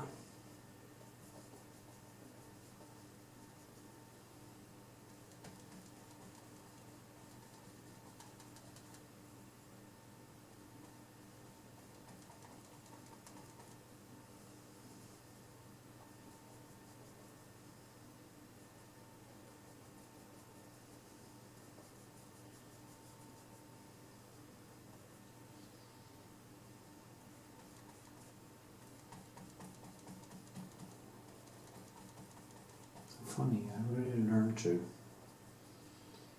kind of love this girl. And hard to say it actually, because you know it's so rare that happens. It's almost like I think for me it's more rare than a supernova.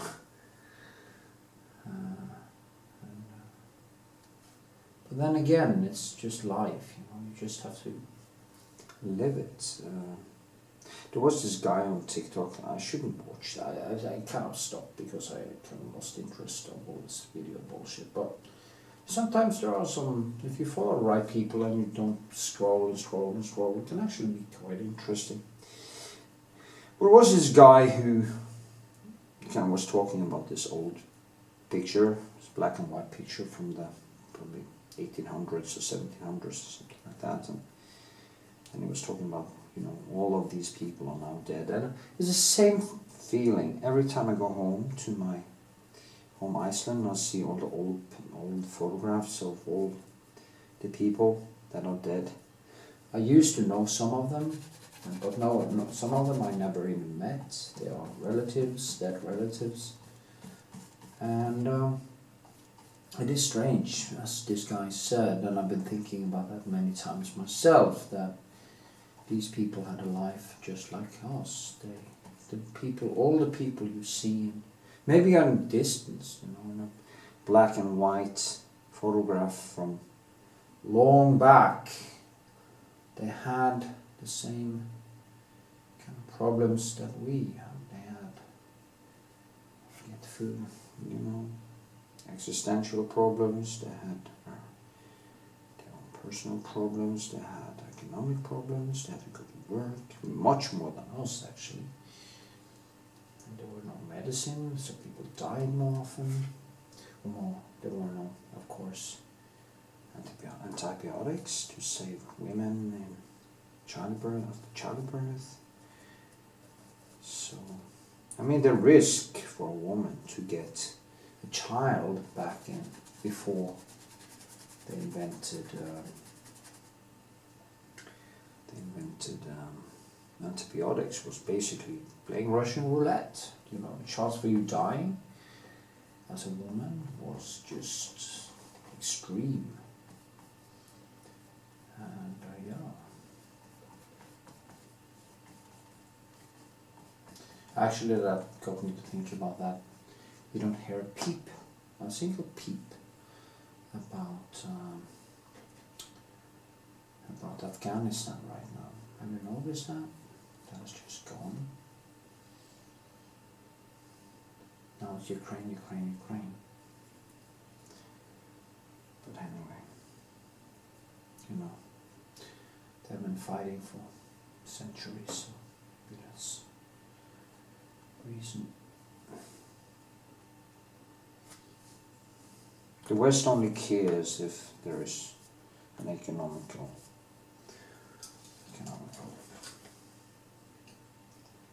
dimension to it, and we know that, so we shouldn't be surprised.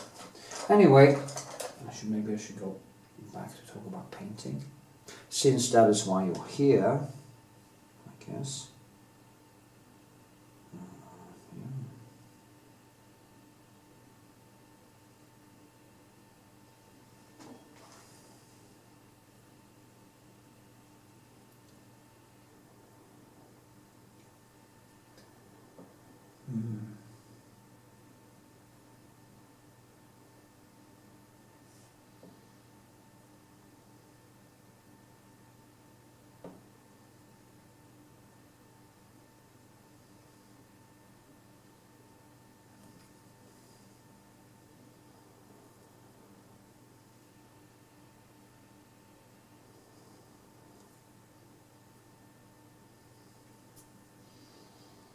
Da, da, da, da, da. Okay, she goes down here. Now that's the thing about the sketch. It's so much easier to get the sketch to come alive than when you go further. Because now I have to kind of shake up all the beautiful brushwork that I did in the beginning. I have to kill all my darlings. And that is something many people fear, including me, because I will lose much of the beauty in that process. To gain more, I have to kill it. And the sketch was very nice, I think. So it is kind of harsh having to do that. But I guess that's how it is. You just have to accept that. Here, I think here goes a little bit more out like this. Yeah.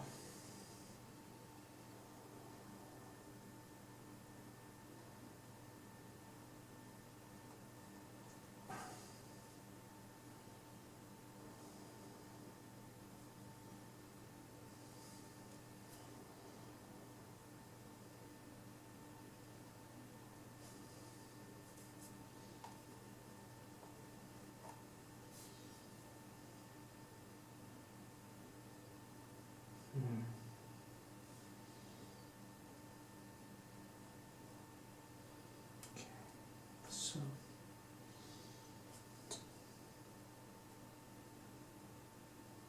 it's funny to paint her really because I know her face so well.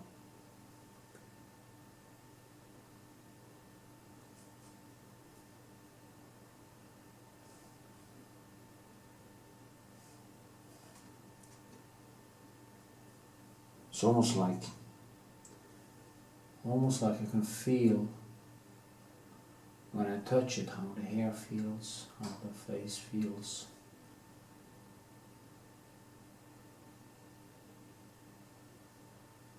I would have loved to do a sculpture of her, but it never happened, so it's kind of a shame because she has this, for me anyway. I don't know if everybody thinks that. She has kind of a natural beauty that is a little bit rare, well, quite rare actually. So kind of a sculptural face. I don't know how to say it really is. You see here, I let the paint now glide into the white that I actually put in. So now I let kind of the hair become part of the dress, and then I go in after that again on top of the dress like this. I keep on kind of finding the right spot because the shoulder goes a little bit more higher here. See, it's darker behind there, you can see now. The good thing about painting small things like this is you have a better oversight and you can get faster to your goals, and it's very good training for that reason, I think. And yeah, I do think I might, yeah, this one has to go further out. That's the things I find out while I'm painting. That means that I painted her face a little bit bigger, and that is very typical actually when it comes to me, that I paint the face a little bit bigger than it really was. Or did I? Let's see here. Anyway.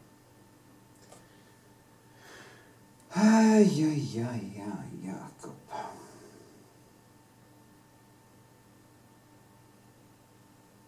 it is very important, despite you having some emotional stuff going on, that you get down to doing creative work. If you do creative work, everything will become easier.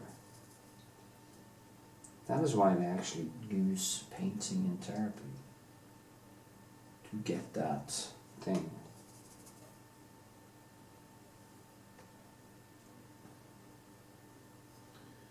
So yeah, there, you see.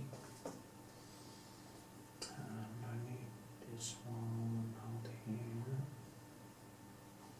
This. And then I will work myself that way with the face. Yeah. I wish I could stand doing this for like 16 hours a day and always sleep. Because I could be in nirvana for the rest of my life. I didn't have to have a single worry. Just sleep around and paint and paint and paint and paint and paint until I drop. As Christopher Hitchens said, you know, in a very old interview, he said, so how long are you going to do this? He was talking about writing stuff, and he just looks into the camera, smiles his Hitchensly smile and says, until I drop. That's kind of the most brilliant response I've seen. Despite when he, of course, got this cancer, and he ironically, when he was faced with the odds of survival, which was around 3 or 5%, he says, tersely, it's not the odds I would have picked. And it's funny. It's very funny. And then he died. And, I actually cried when he died. I cried more for Hitchens than my old grandmother. Because my grandmother, she was going to die. She was 100 years old. But Christopher Hitchens, you know, he wasn't supposed to bloody well die. He was supposed to be a guardian for free speech and reason. But no. As I said, I burned a candle in both ends and it gave a lovely light, and that's what he did. Too much drinking, too much alcohol, too much smoking, too much food, got fat, was unhealthy, and got esophageal cancer, which is basically a death sentence. At least back then, 2010.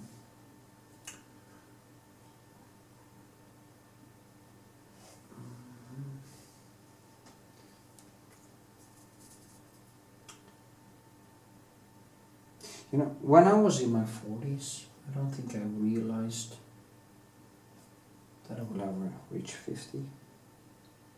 That 50 was so far away. It's like death, you know, 50 is like something that happens to other people. Have you ever noticed that? That no matter how many people you see die, you can't really get to relate it to yourself. It's like, no, this is not going to happen to me. This is, no. This is only happening to other people. It doesn't concern me.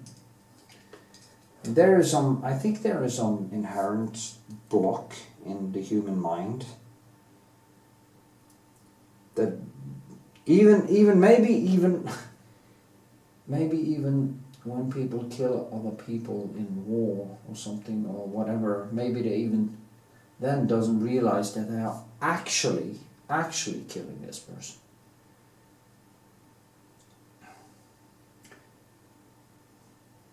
Or maybe they just have such a distance to their own emotions that they don't really connect with other human beings at all. And that of course means that they also absolutely do not connect with themselves.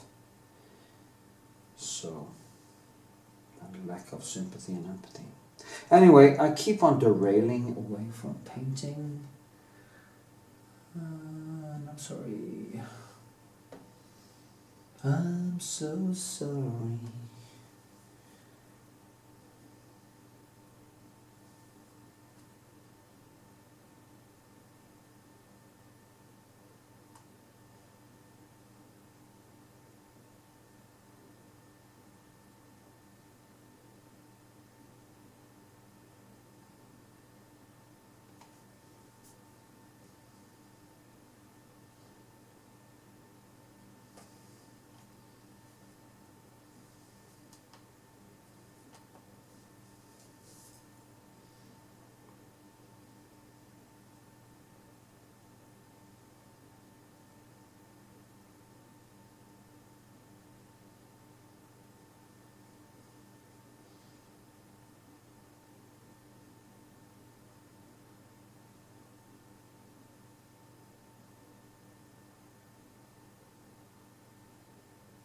Okay.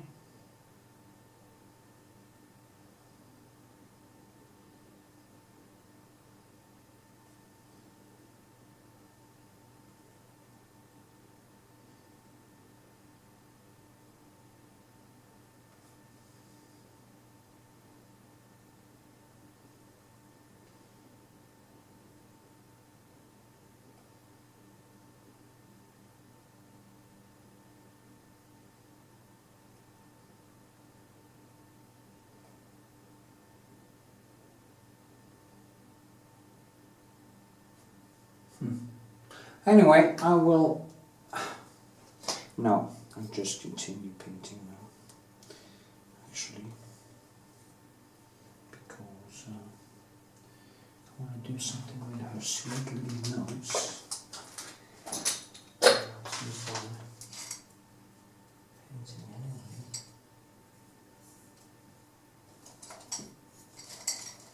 Just as well to keep banging on. Keep banging on, sir. There are so many ruined pencils. It's a bloody shame. What is wrong with me? I keep on messing up all my pencils. Expensive pencils. Such an idiot. Such a bastard. Such a bastard. Maybe I should try this. This is actually a watercolor pencil.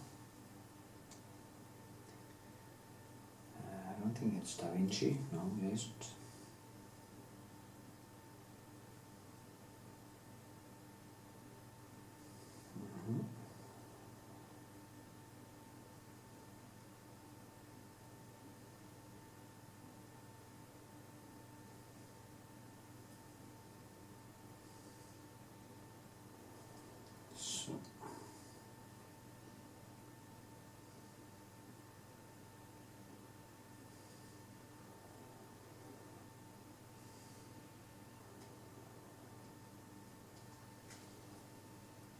Okay.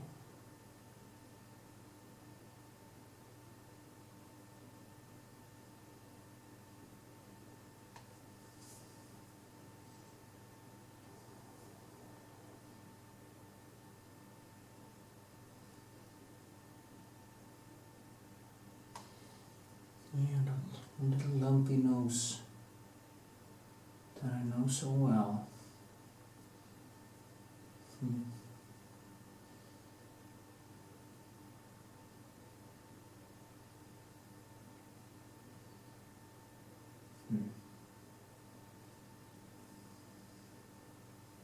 Maybe I should go closer so I can actually see closer what I'm doing.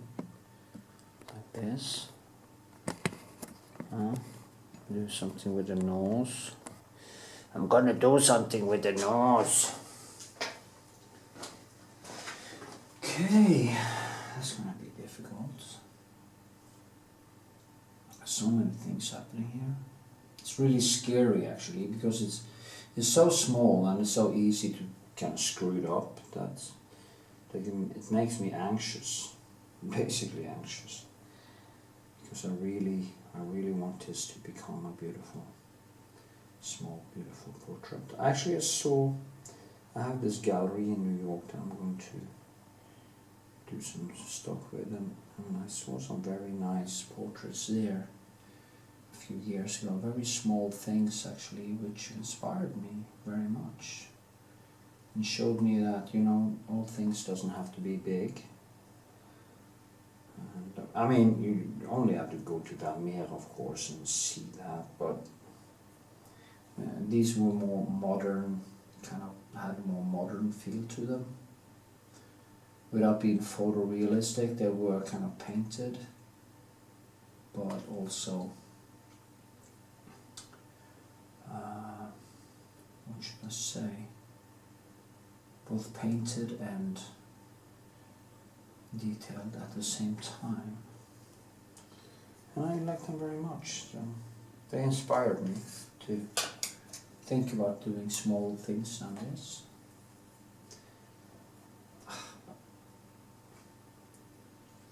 I don't think I have a single good pencil, and that's a bloody problem. And this one maybe. I should have a set of pencils that was just for small things like this. That I also always knew that I had them ready if I needed them. Let's see here. Okay, like this. You know, it's easy to see it's her, so the likeness is quite well. So I can be proud of that. But I also wanted to have some substance and some oomph. Some oomph. So yeah. So I will keep on pushing my so-called skill wall a little bit more. And this.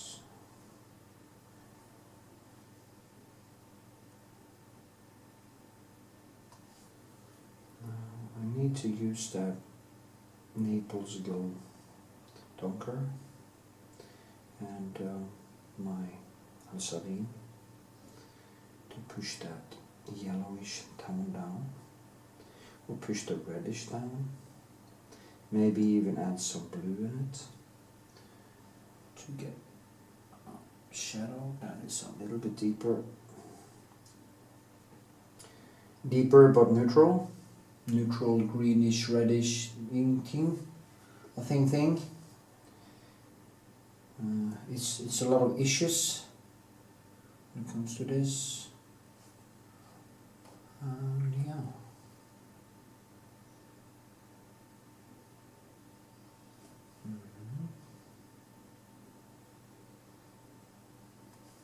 She has this little Red Riding Hood. She's not a small girl actually. She's not fat, but she's not small.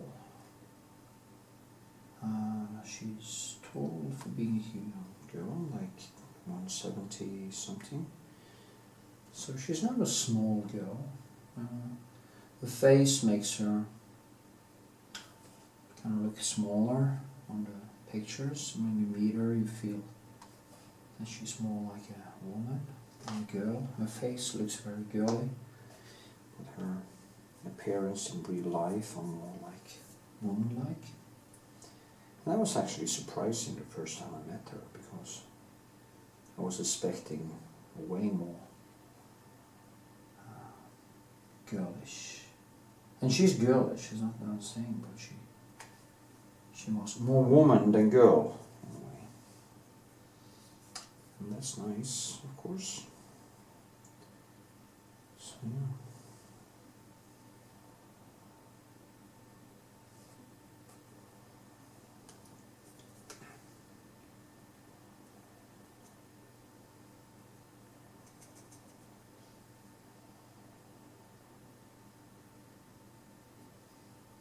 Mm-hmm.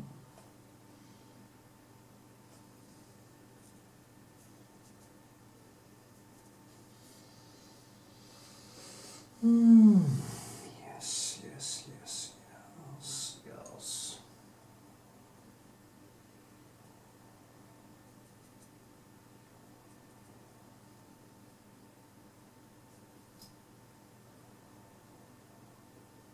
Now, the sketch took relatively short time, and you start going into more detail, and everything turns into a time-consuming hellhole.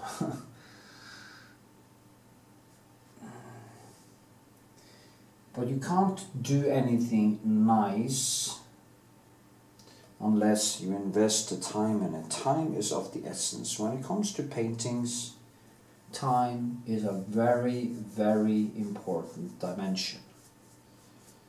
And if you don't recognize that, are willing to spend the time, sorry, you're never going to become a painter. Not that it's a goal in itself to become a painter.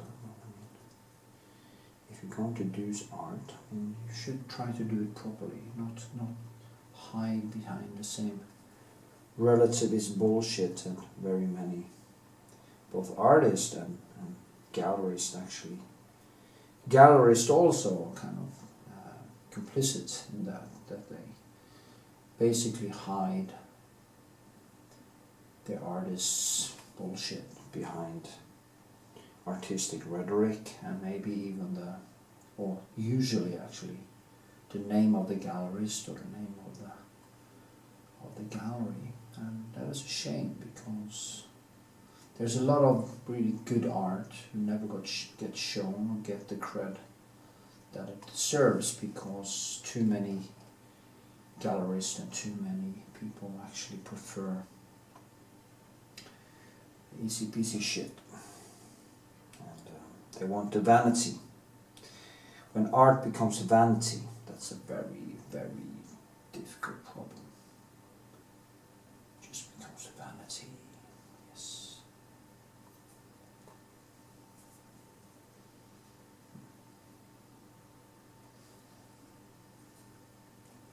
Anyway, I think I need to stop now and just go deeper into the flow, because that's really nice actually, I think.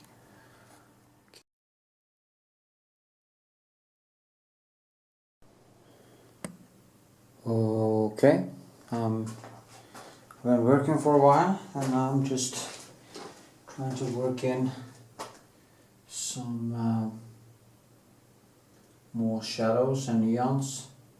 So I guess I am going deeper into detail with this.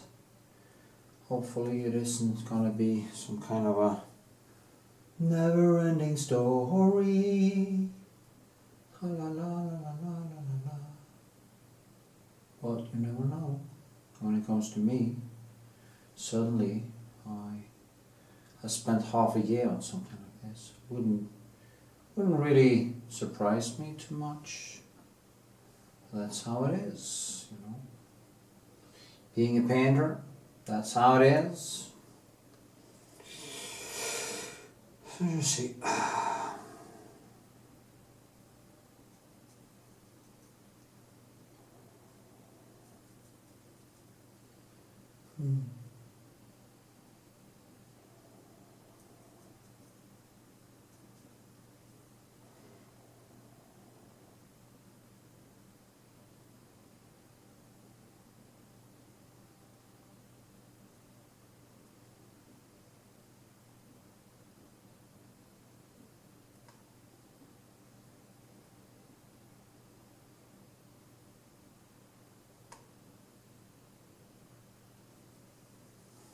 So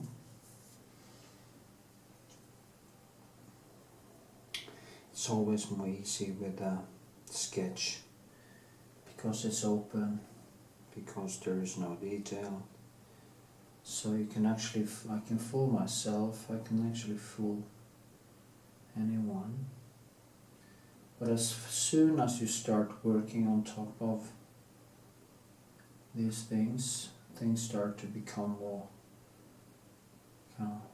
complicated, even personal, it becomes more, you go in depth and you go from something that just looks like the person you're painting to something that needs to become the person, and that's a different ball game every single time. So yeah.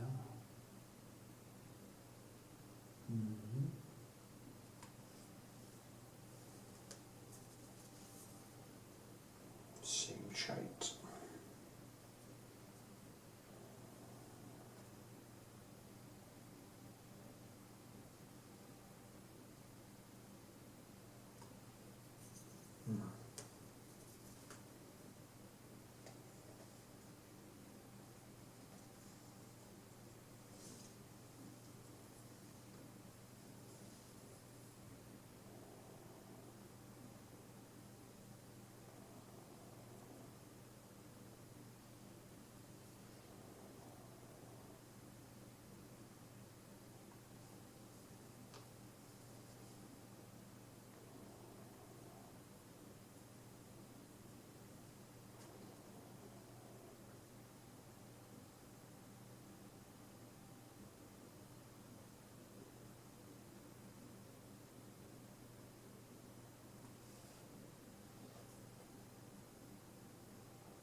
Yeah, I need to get this right. That is so difficult because it's the wrong color. I need to find the right color.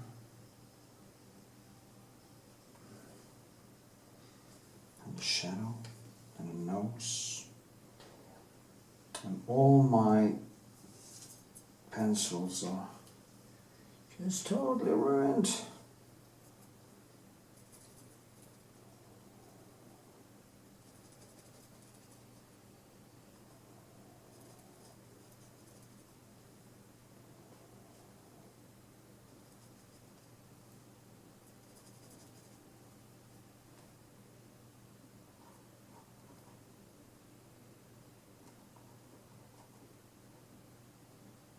Oh, that's better. Yeah.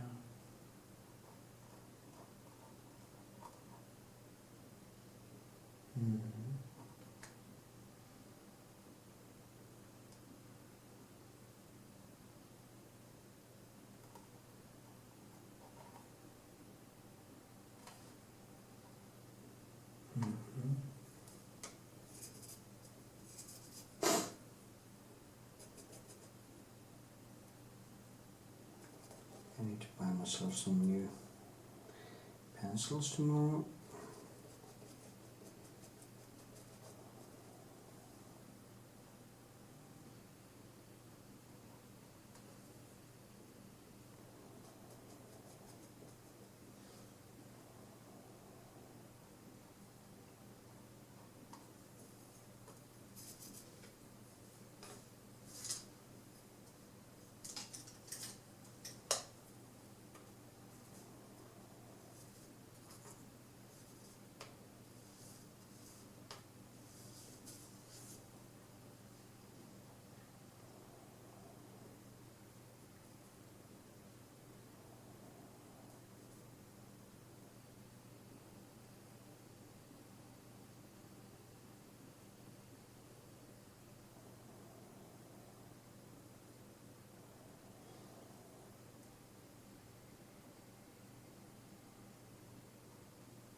Yeah, I'm falling out now, as you may noticed.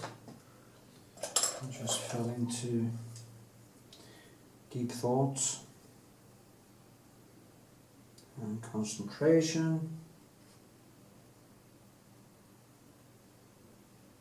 That can actually happen when I go into details like this, and then my brain just goes totally silent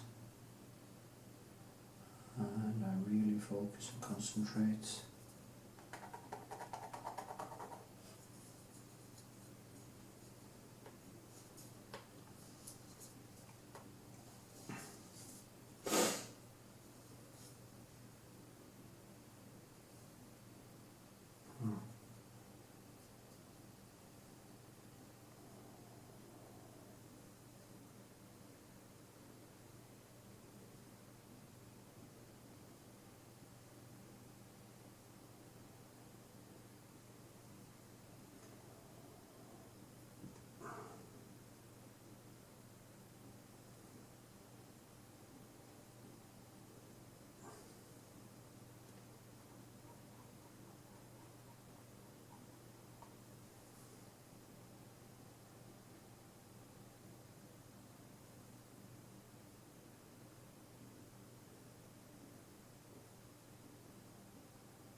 So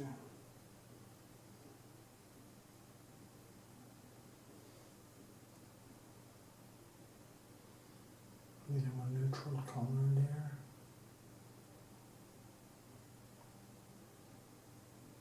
This and some reddish, some yellow. Drag it back up again.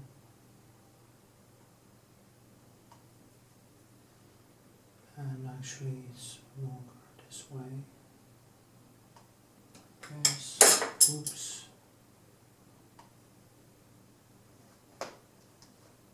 And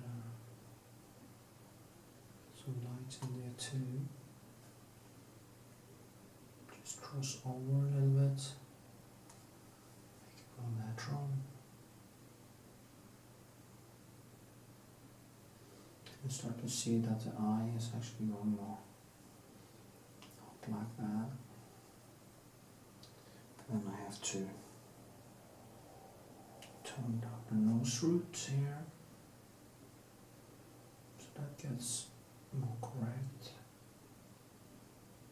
So like this, yes.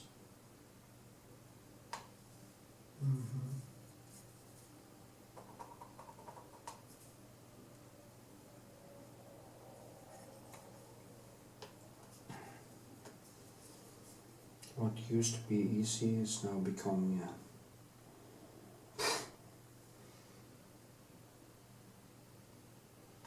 something more difficult. I can feel.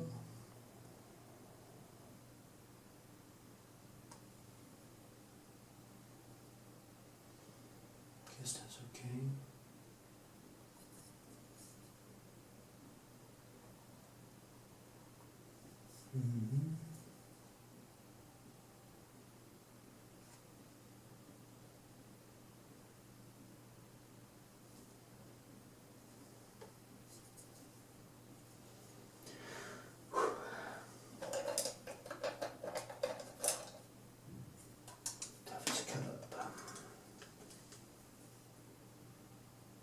Should I feel that she has to have more underneath her chin?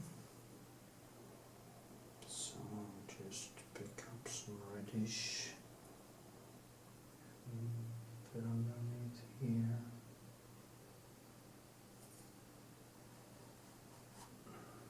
Yes, a little bit more chubby cheeks.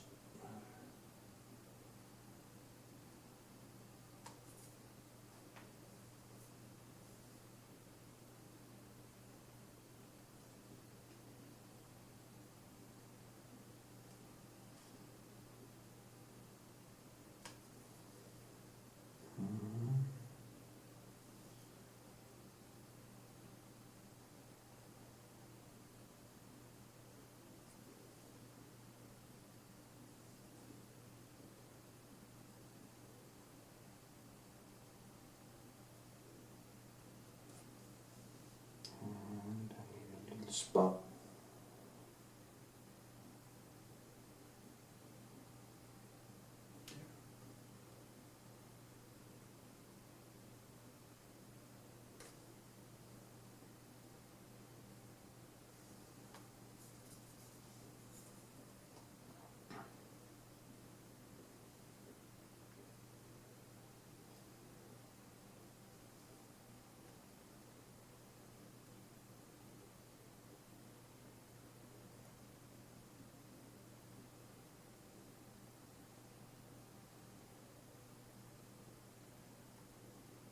Yeah.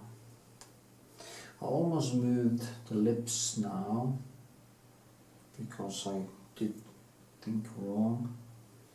So what's actually happening here is that I need such a... My tools stink right now and it's not made for this kind of work.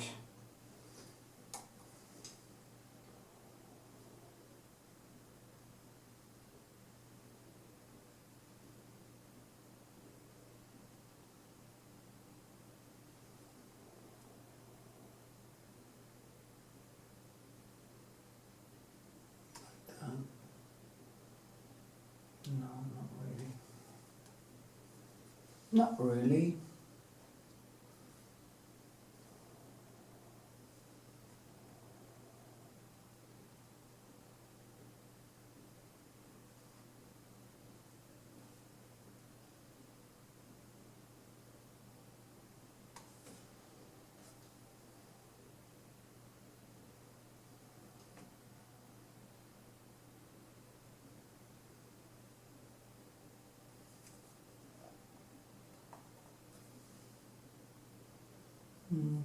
Bob.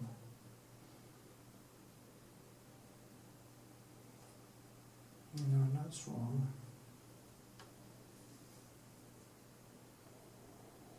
This hair can take ages. Just as you know, this is not easy. This is where you start to really start to mess up, or yeah.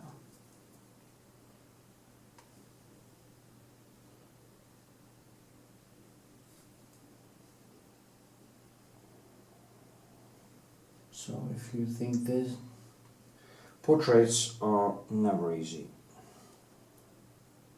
Never.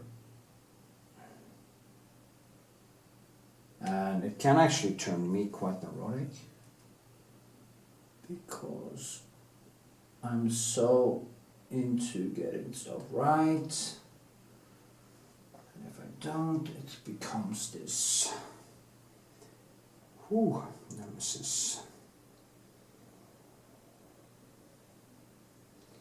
It just becomes the death of me.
So.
Yeah, it's very...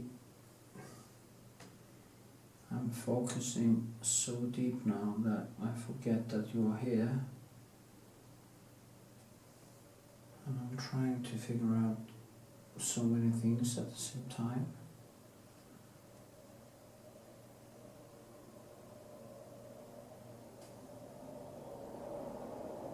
And I also at the same time trying to figure out what the hell went wrong between me and her. Which is quite obvious, really. Well, I'm gonna mention that here.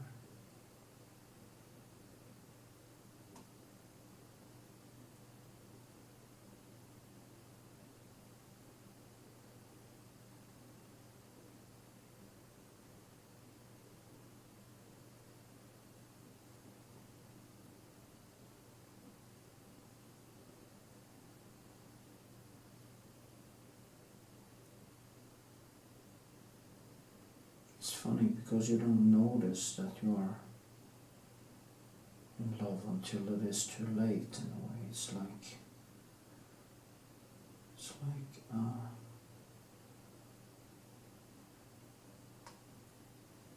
you just go about and you think that you have some control and think, yeah, well, see what happens. Yeah, it's age difference, see what happens. And you don't think, you don't think that the body, the brain is connecting to the depth and to all the sex and all the cuddle and the talk and everything, and the brain just starts to do its own thing. It starts to form bonds in your head, whether you actually notice or not. That is so strange. And then when things deteriorate, you actually suddenly notice that, oh shit, there's emotions here. And there is nothing you can do about it, you're just totally lost in translation. It's like totally lost. And that's so strange. I guess it's the universe telling you, hey, surprise motherfucker.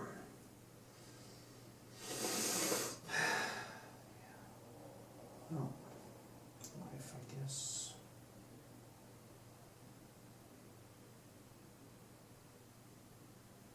You can see now I painted this one too for up. Maybe it's just there. That's also things that I suddenly noticed, that this one was wrong. And that the angle of this is wrong. So we further down like this. I actually painted the face a little bit bigger than, maybe I actually just kept on adding and it just became bigger by mistake. It can happen, it's a problem. I've told many times the story of the girl in art school that was making a sculpture, a buste as it's called, or human head. And it started small. After a couple of weeks it looked like at this house. It actually has picked up one of the statues in Easter Island and dragged it into the art school. Because when she couldn't manage to do it, she just kept on piling on clay, and even so much clay that she emptied out the clay in the school, so we couldn't actually do our work. That's so stupid.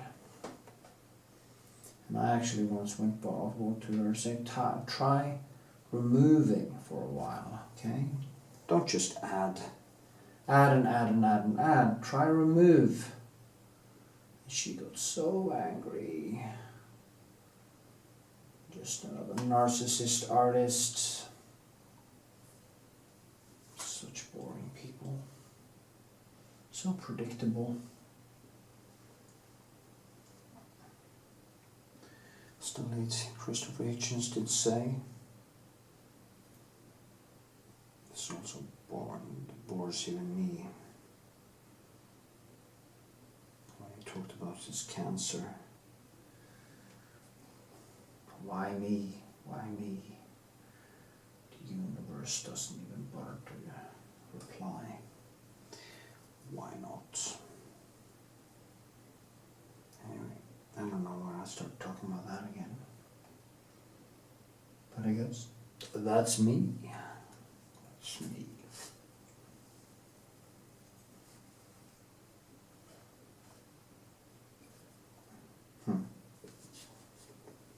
Yeah, I saw something quite important.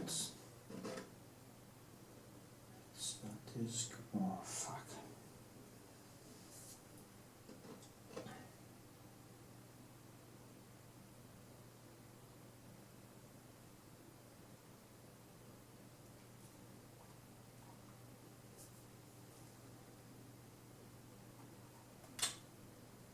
Gee.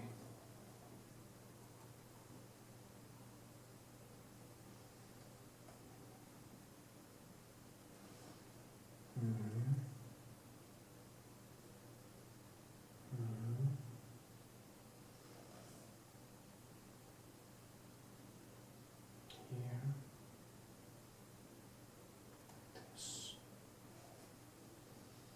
Okay, well, you get the point. I think it's going further, you know, it's not that bad. I think she is actually starting a little bit to look like her.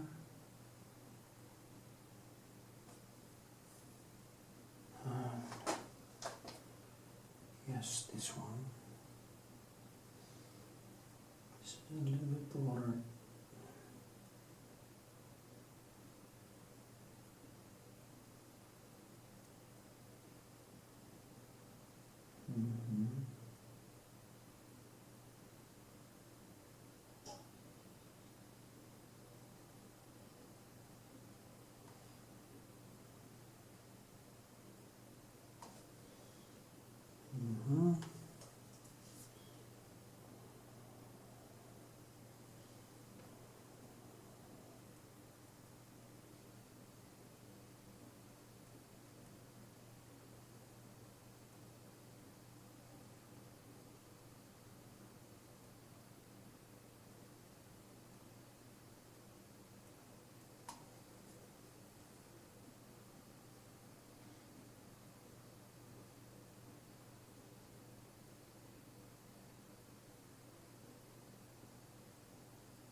See something more every time.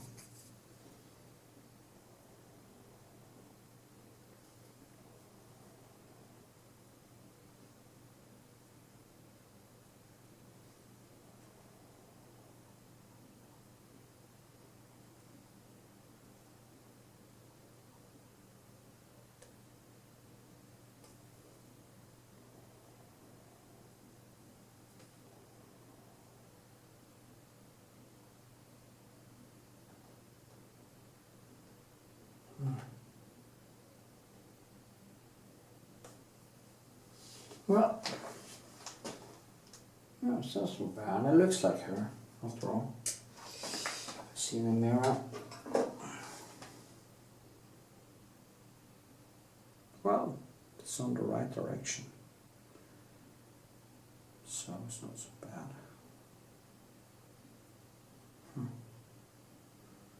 Lips a little bit different. Nose. Yeah, that's okay. Right track.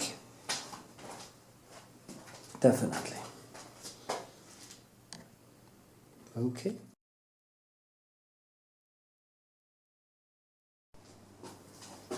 Okay, here we are again. I need to put on some Retouching again. I do hope that today I'm gonna do the last touch-up on this. It wasn't supposed to be such a huge project anyway, and I think I painted for fun, and yeah, so I'll just go over it.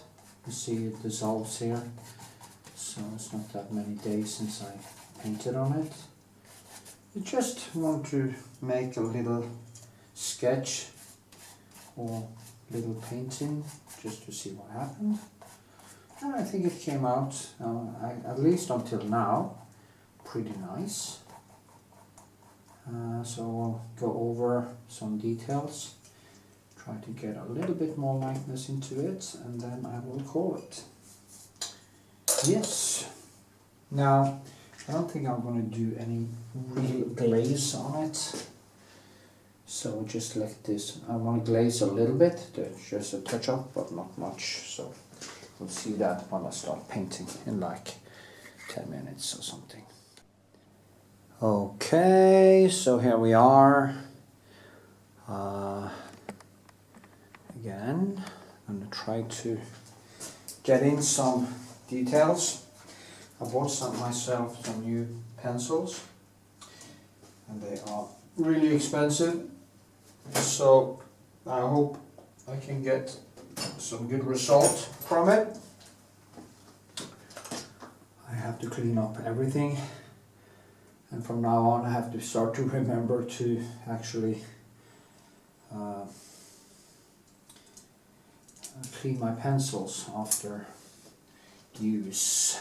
Okay, so what I will start to do today is make these nice neons here, and just work slowly, very slowly actually, with a totally new palette. The best thing you can do is actually to, if you have a palette, have a mirror. Every day when you're done with your painting, you take the excess color, you put it on a mirror or a piece of glass, and you have a shelf in your fridge, or not fridge, but in your refrigerator, and you put it in there. That way you have a clean palette, clean slate every day, and you also won't lose that much color to accidental drying, because sometimes you don't really paint every single day.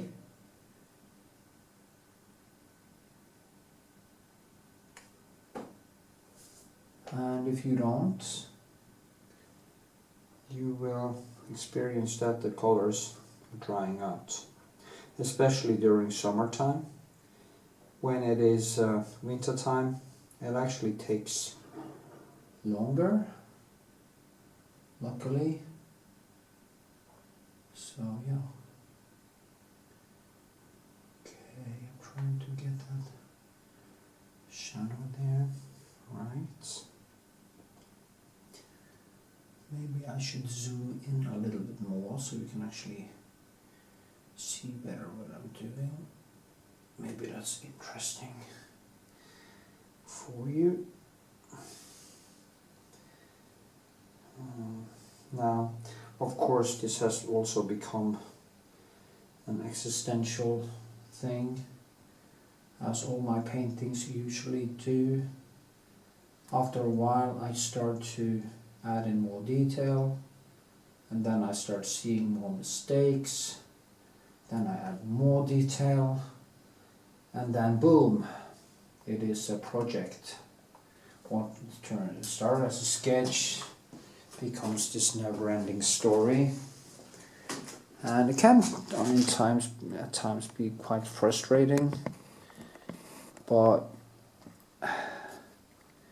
yeah, and just as you know, the colors are so off compared to reality that is really annoying. I need to get something done with that because you can't really see my paintings properly. Yeah, something like that. That's so annoying.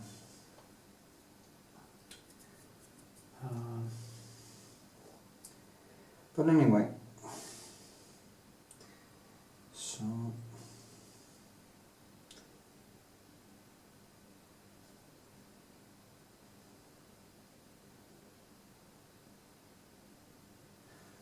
okay.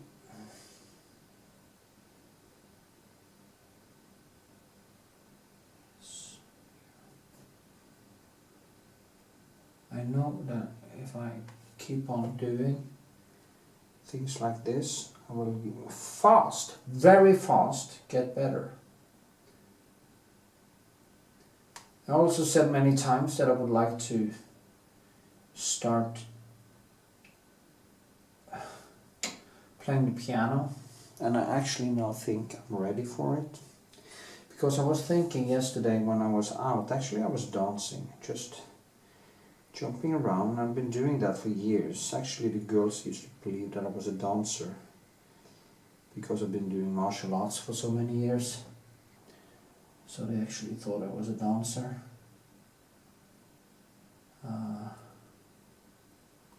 But I thought many years ago, I was 36. And I was thinking actually going into dance, just for fun. And I went to this Border Academy in Oslo and asked for the times and the classes and stuff. And since I had been doing martial arts for so many years, I was flexible as a ballet dancer. And I also loved dancing. But I never went back. I kept on doing my taekwondo and my strength. And I kind of regret it because that was one opportunity in a way to do something different. And I chose not to do it for some reason. I never got back to it. And I have been thinking about learning to play the piano for 30 years. Think about that. 30 years I've been thinking about it. 30 fucking years. Since I saw, maybe it was 1992, I saw the movie Beethoven with Gary Oldman. And I was so into piano music. And I thought, wow, I should actually learn to do this. But I never did. And now it's like 30 years later. And I still didn't do it. Why? Because I've been distracted. Because I don't prioritize what I should. So I thought, okay, I am now 54. If I start now, I buy myself a piano, I start now, when I'm 60, I'm probably pretty good. And at least I have done it. At least I tried. I actually taught myself to paint. Nobody did it for me. Well, of course, I have my dead heroes like Rembrandt and all the classics to look to and learn from. But I did it myself. I didn't go into some classes or anything. I learned some basic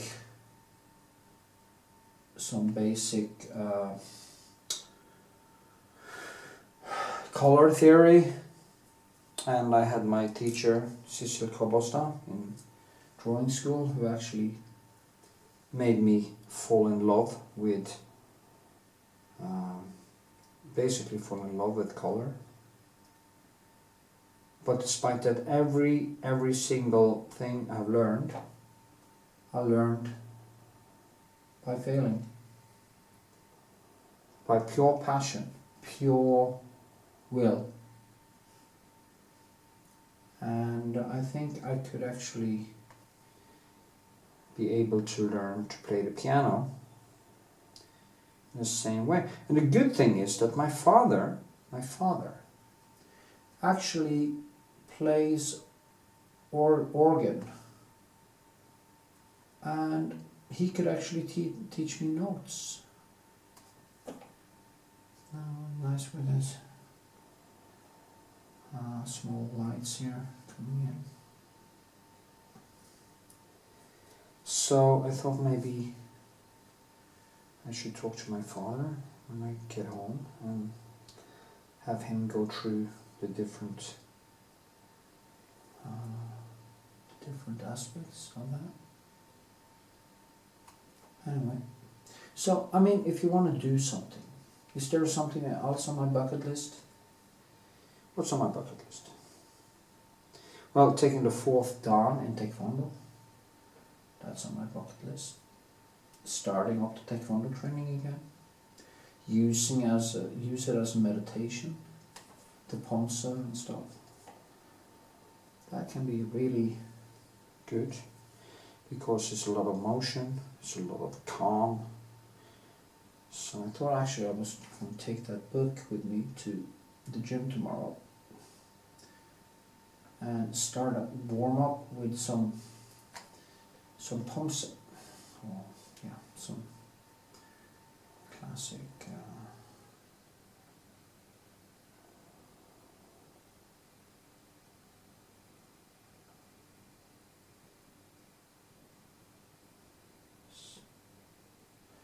I think this is a little bit too big.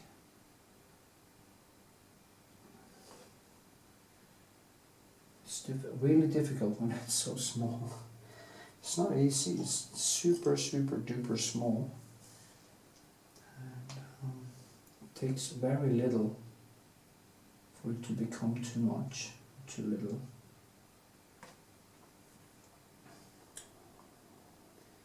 But again, that is what makes it so exciting in a way.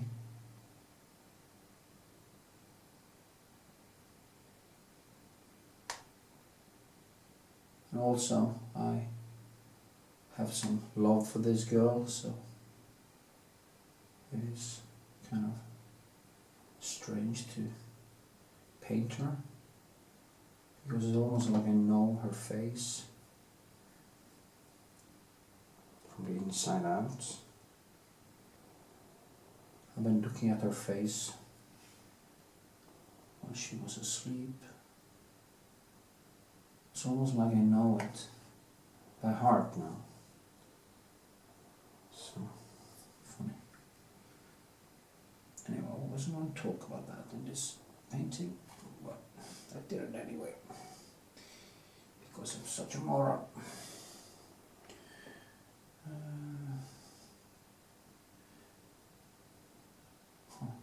Yeah, you see here, it's too much.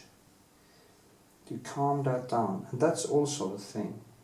Not just to get that likeness in, you have to calm down the right places, and not just in shadow. You have to find the right hue, the right color, the right light, and the right. You know, it has to go from. It can't go from lips to skin like that. It has to be almost invisible transformation from this to that, and that is where painting actually becomes difficult. That is where people hit the wall, and I hit the wall there because it's so difficult. And that is why I want to do more of these small paintings, because I will be able to do more portrait studies and learn more faster, maybe.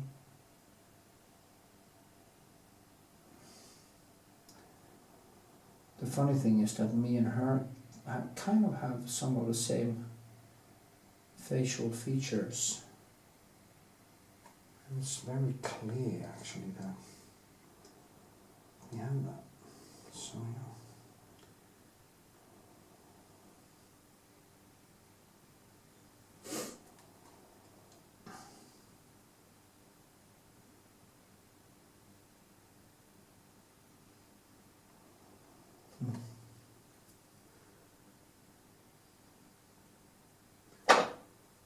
See,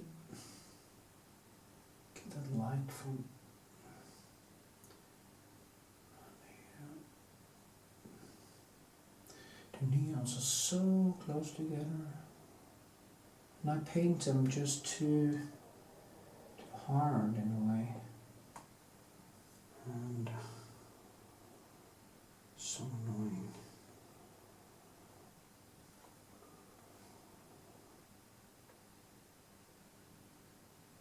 There's a shadow coming down there. Oh, lights actually. There's a light there.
Well, now it actually doesn't look like her that much, because there's something with the eye there. I think I made the eye a little bit too big or something.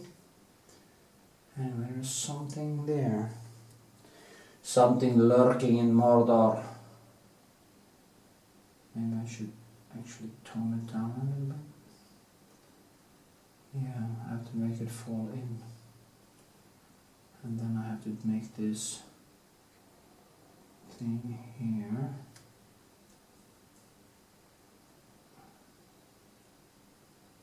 Yeah.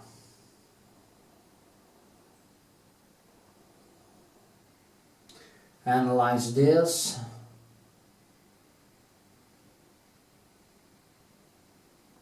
Maybe better. I don't know. So one color. I'm starting to get a feeling that this is actually gonna take a lot more time than I thought in the beginning. And that is what happens usually, as I say. Kind of just bang on and then poof. Suddenly it becomes way more serious than you thought.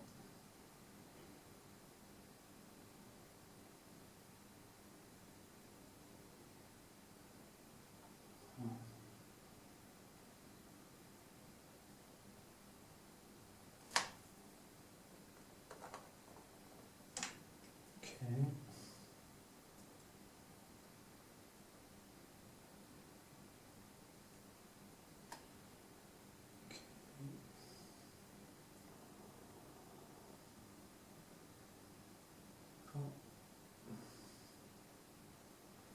It's this one, that is a problem.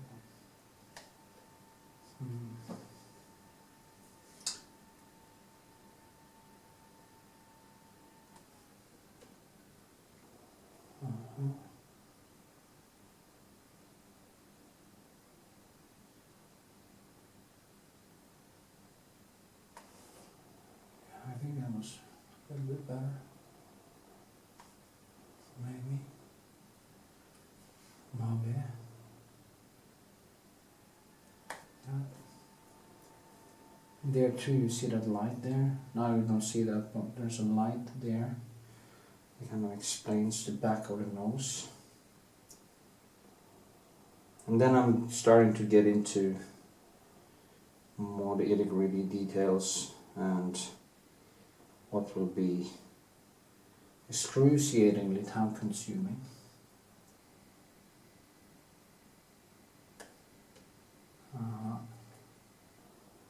And it goes a little bit like this. Yes. This one is more in the grey-ish, bluish, something.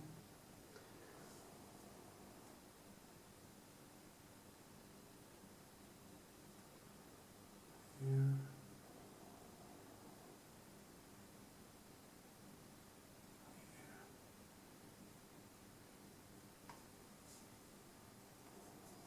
Okay, I can't film everything. I thought about that actually. I was saying that in the beginning. I was actually going to try to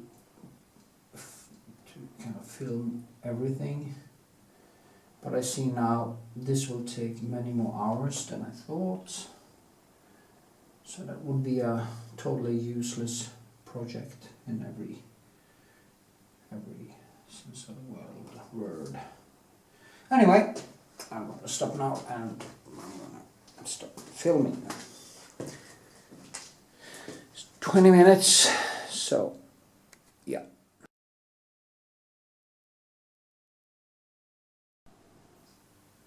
Okay, as you can see, I have been doing some work now, and it actually starts to all fall into place. And I'm just going to do a little bit more, and then I'm going to let it dry, because now it's getting into that realm of becoming scary in the way that you are afraid to basically screw it up.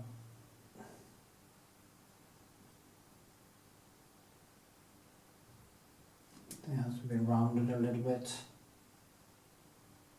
here. But then again, I need to pull it out, up, and there's a light coming down here. It goes between the hair, kind of explains the shape of the face and the direction. So I come in here and down, and there's a shadow going all the way down here, and it kind of goes a little bit in there.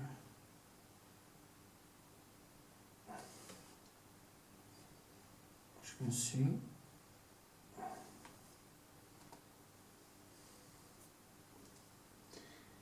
a little bit yellowish, because there's a light coming from the dress that hits the face from underneath. You can see Rembrandt is using those techniques to explain the face very often, or objects that comes light from underneath. It's a very effective way to show the shape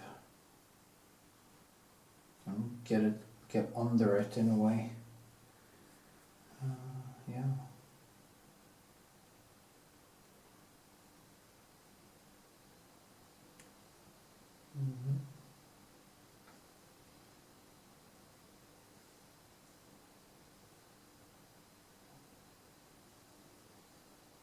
And there's some more light here.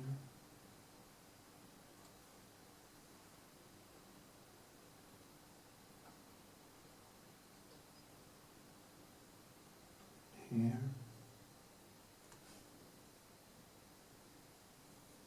That shadow comes actually further down.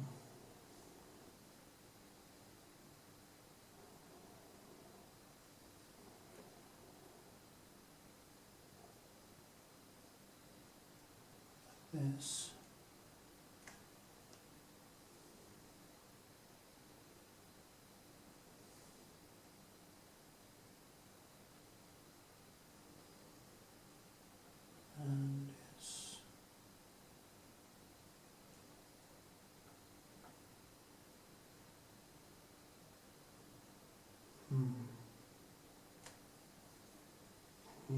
deeper color in there.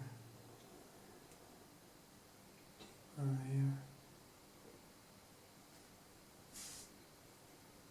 And I mean here. Nice here.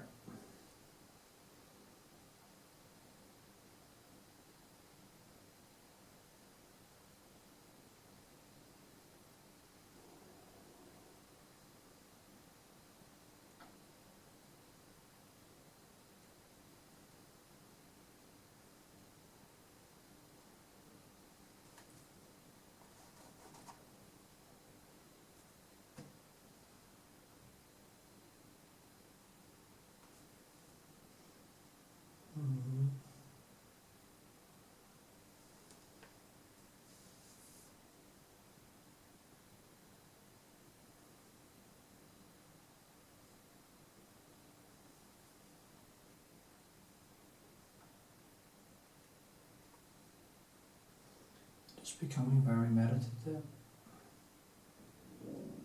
at this point. Very difficult, very intense.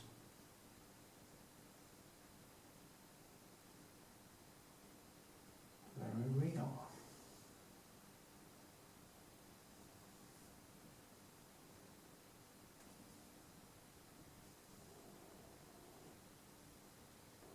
It's very easy to interpret lights like that as white, but they're not.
Trying to be as silent inside my head as humanly possible now.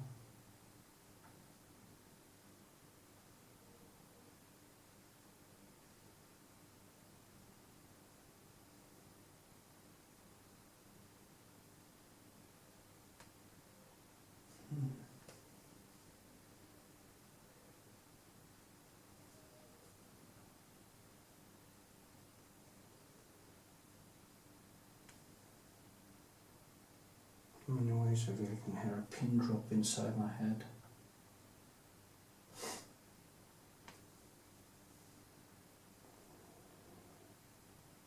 My head.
Getting somewhere.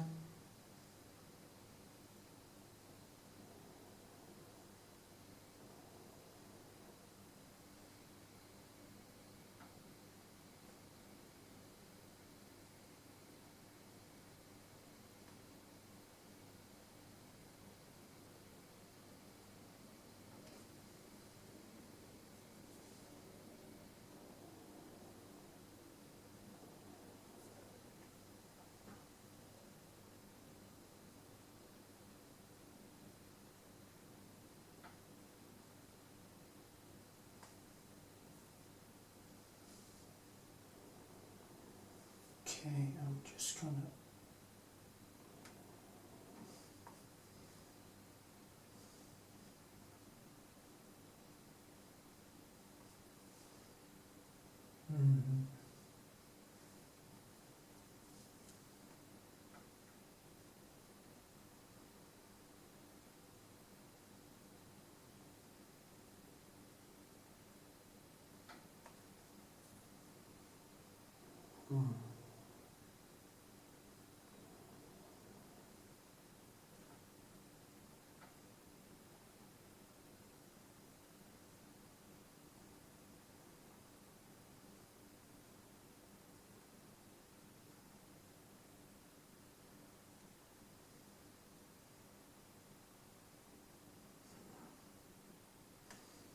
all these small shadows.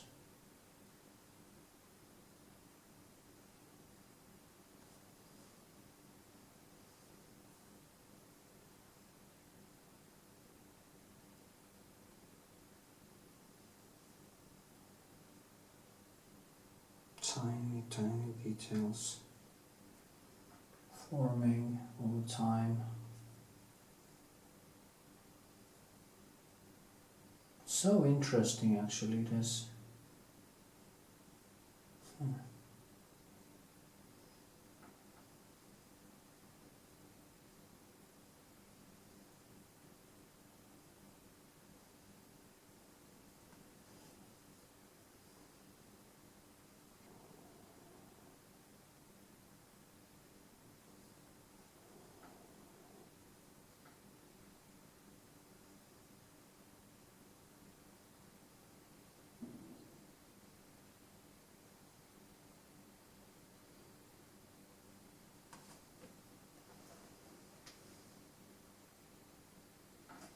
And tiny bit rounder.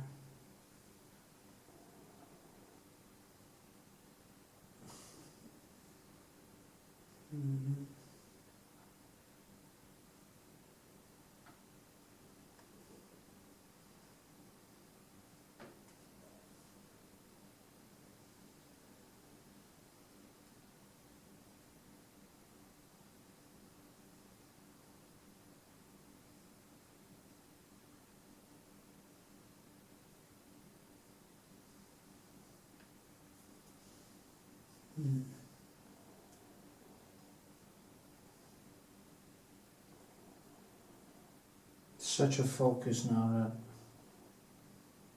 it's almost unbelievable.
think this is kind of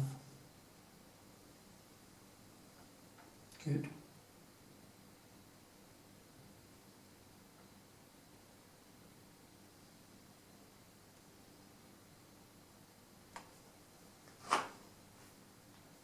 See that I painted a little bit bigger. It became a little bit bigger, and with such a small canvas, you don't have much to go on. You do half a centimeter or a centimeter bigger, and shit happens. Then again, fuck it. I think it has a quite good quality to be the first of this kind I actually have painted. Never painted a portrait in this way before. Never actually, in this scale. So this was very interesting. So also an inspiration. Sometimes you just have to do something to prove to yourself that you're still able to do things. And I definitely think I proved. I mean, if I came into a gallery and I saw this thing, I would have thought, okay, this is quite good. It's not bad.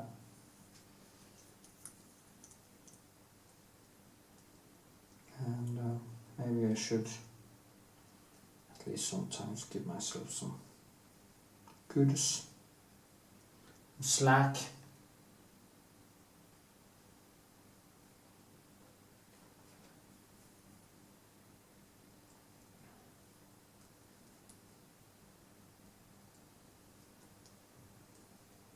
And I'm gonna stop talking me and my art down in front of people. When people say my art is great, I'm just gonna say thank you. And then I'm gonna not say, so you should do, oh, it's not that great. Anyone can learn this, and la la la. No. You have to have a personality that is willing to endure a lot of silent nights and frustrations, and you have to be a fighter to become a relatively good painter.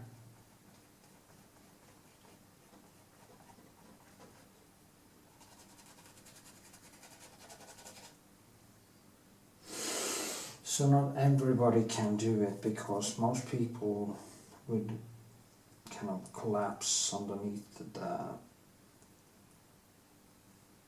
pressure.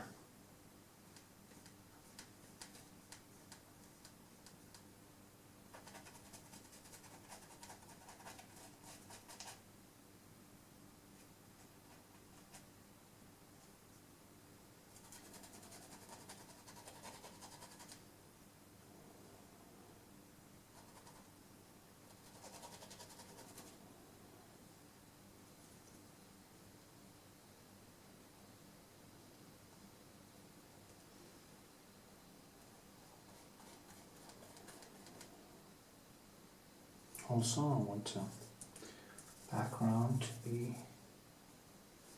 okay.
Okay, I need to quit before I start screwing it up.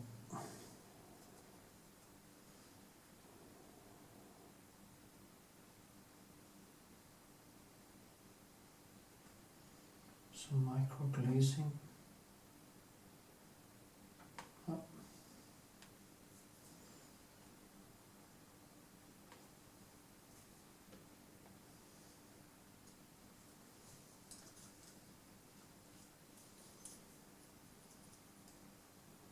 It's darker behind there.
Well,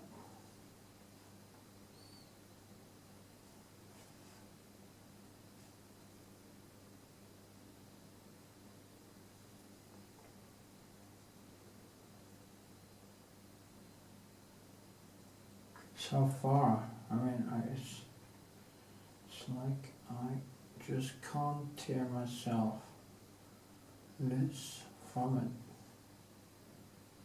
That always happens at some point. I just can't seem to rip myself out of the grip of the painting. That's a good thing.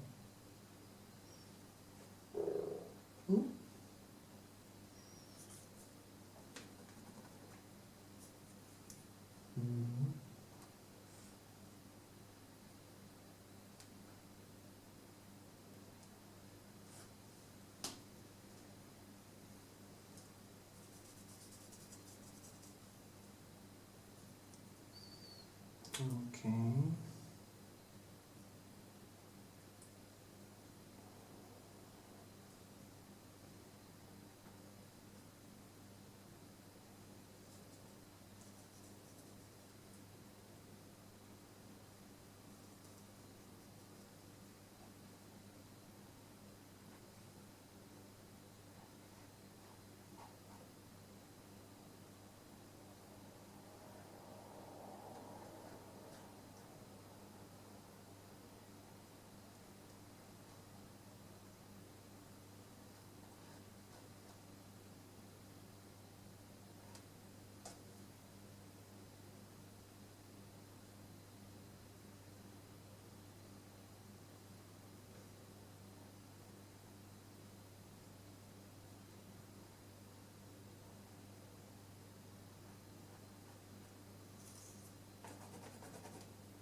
Okay, I'm gonna do the last touch up. I think it actually came out pretty nice. So I'm gonna, instead of screwing it up, I'm gonna, since it was actually only gonna be a small sketch, and it wasn't supposed to be a 50-hour thing, I'm going to finish it off the best that I can today, and I have to be very careful because it's so easy to lose track, and then boom it says and you're off to the rails. Now you'll just lose your focus, and suddenly 10 hours later you have fucked it up. That would be a shame. So yeah. Let's see, I just want some more red in the lips. I put some retouch varnish on first.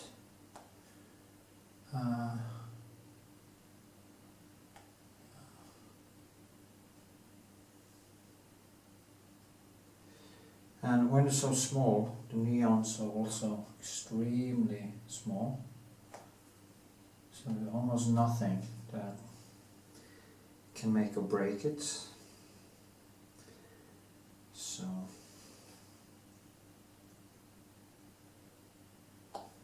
yeah, that's better. Maybe. Maybe.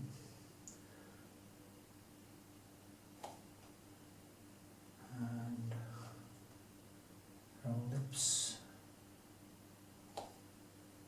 Her beautiful lips. She has very nice lips.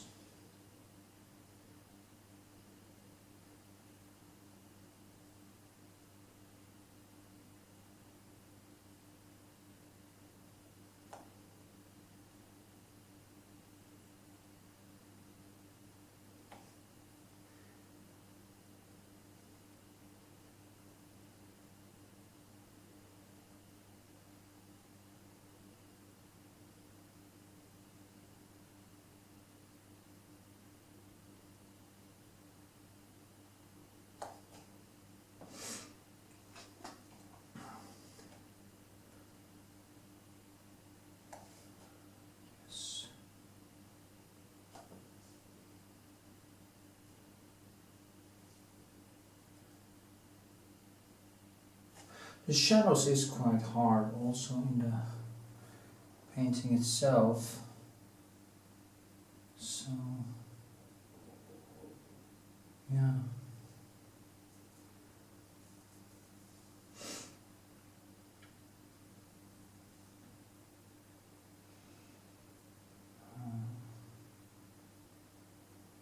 There's a thing here that's very important for the smile. Mona Lisa smile right before something.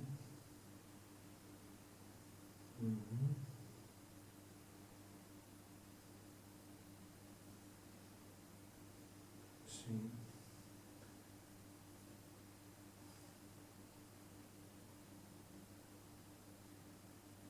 There's this thing here.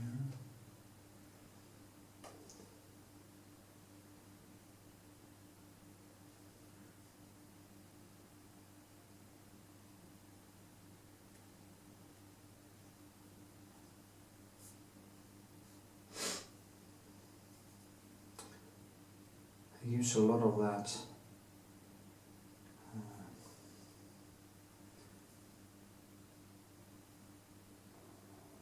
something.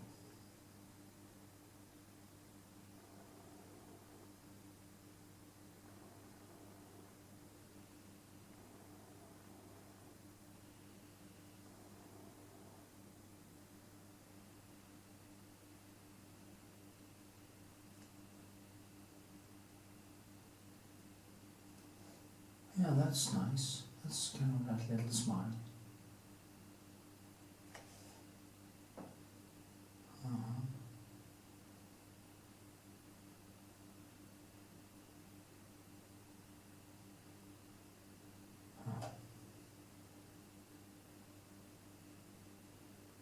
I'm actually quite shocked that I got this to become this good in such a short time.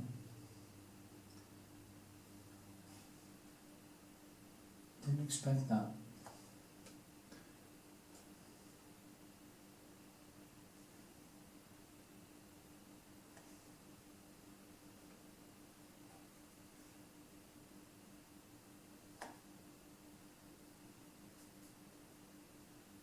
And yeah. It's a little bit, well, maybe it has to be like that.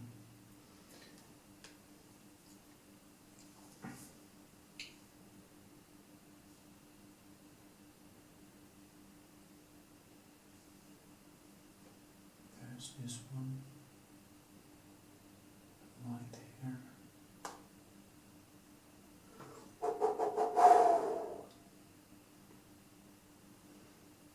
Oh, the silence.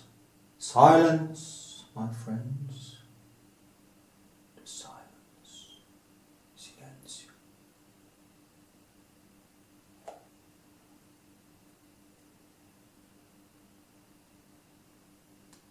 Silencio.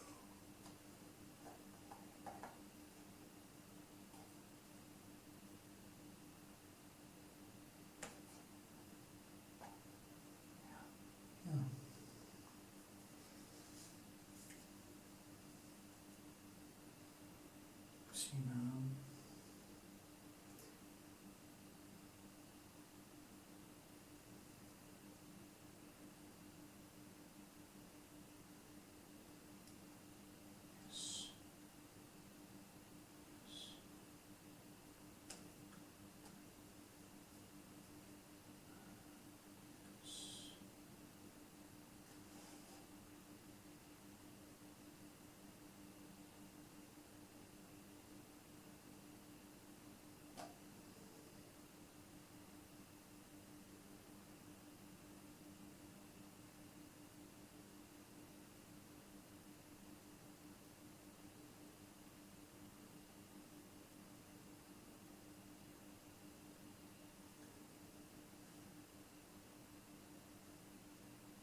That's what happens, you know. Suddenly just do a little tiny bit too much, and then whammy boomy boomy, and it's gone. Just gone.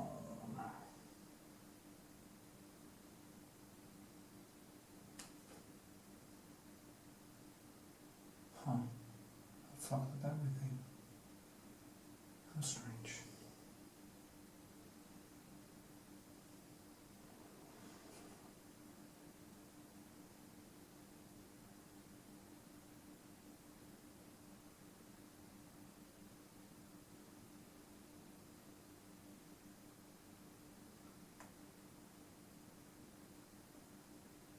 Got it back now, maybe.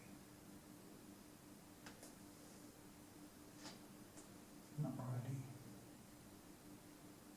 Did I? I don't know. Maybe.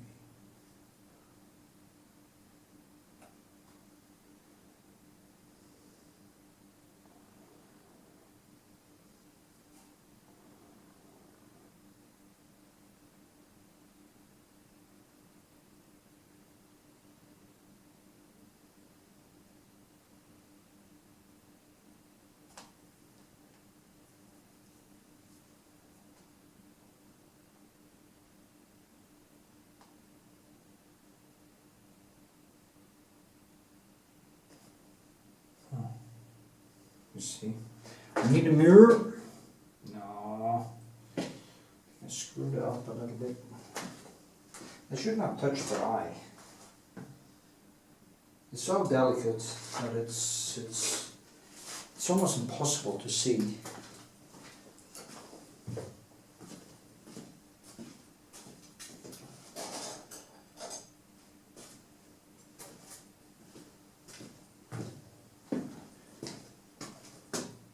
Well, kind of looks okay on a distance. That's a good sign. I don't wear my glasses, it actually looks quite okay. Yeah, I think it's tiny bit.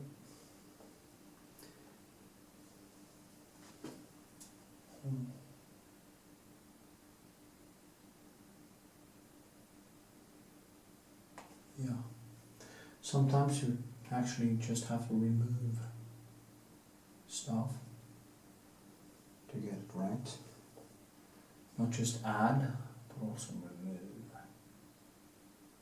So.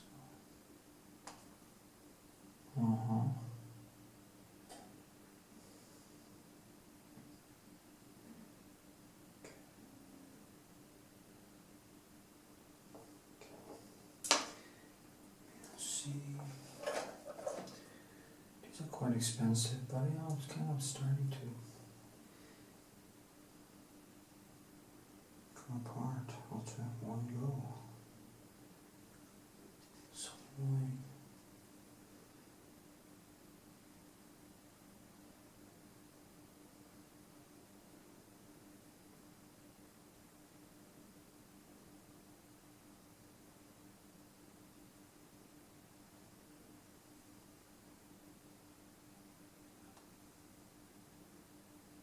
So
shadows.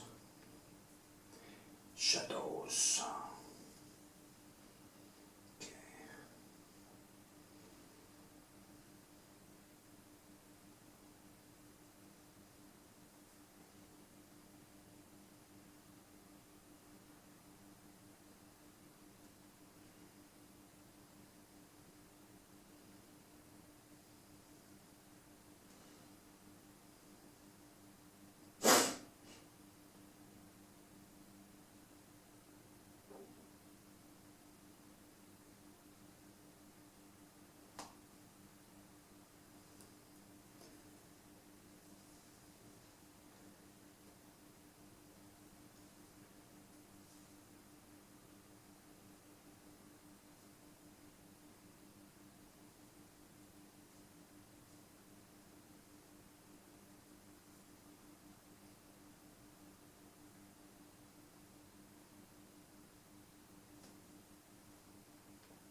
Okay, I'm silent because I'm concentrating.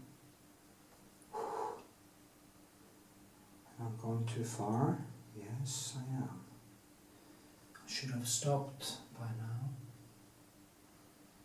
because this is necessary.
Okay.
Okay. Yeah, nice actually. I'm gonna stop now. I'm gonna work a little bit more around on the dress and stuff, and then I think I will call it around. Yeah, okay. And voila! Here we are, the absolute last touch-up of this small portrait of Maria. I will just do some very small things to get it right. Of course, I could probably stay here for days, just touching it like this, touching, and finding exactly the things. You know, there's so many things you can always tweak it. You can always give it a little bit less, a little bit more. Go back and forth, and but you know, at some point in this anyway, I choose to stop because it was actually just an experiment, as I've been saying many times. I think this experiment came out pretty good, shockingly so actually. Yeah.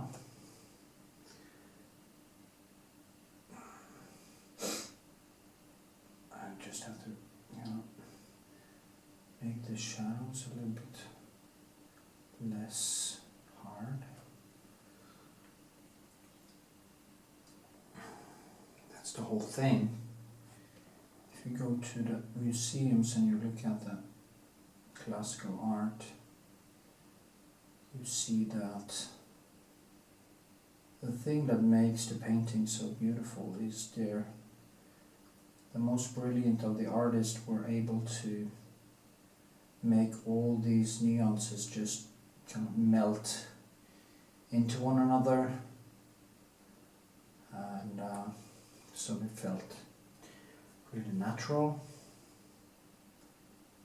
I think that's the secret to good painting, and that is also where I struggle the most. And I also see other artists struggle the most.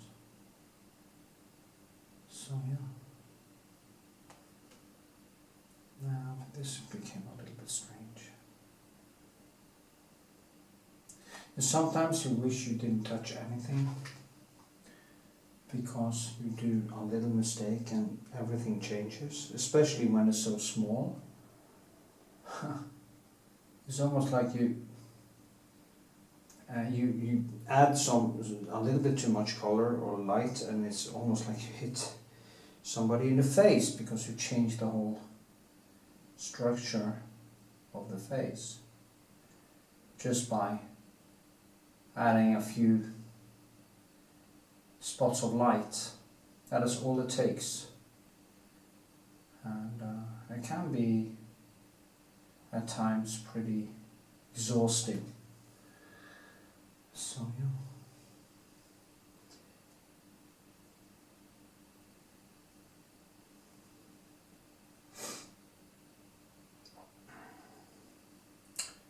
Okay, I'm gonna give it a little bang here,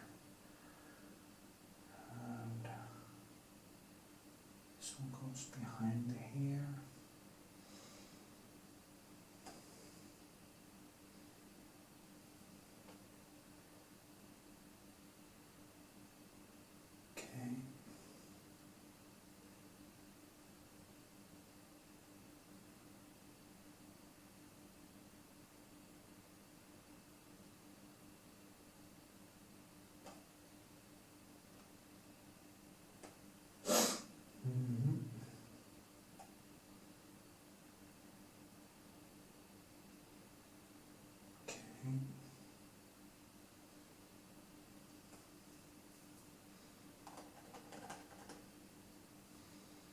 Always something.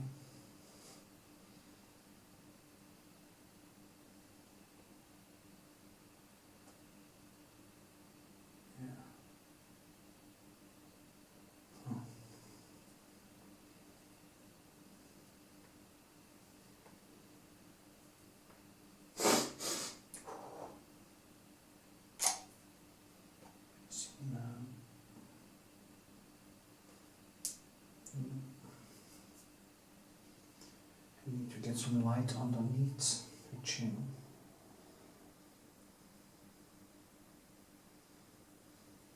Because the light comes up from the dress and hits here underneath. Like this.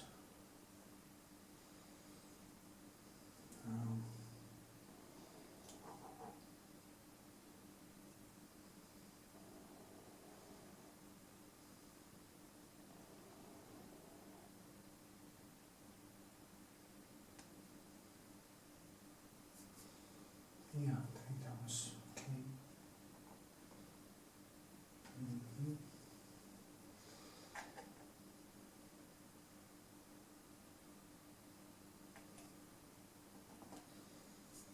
I have to push it down also.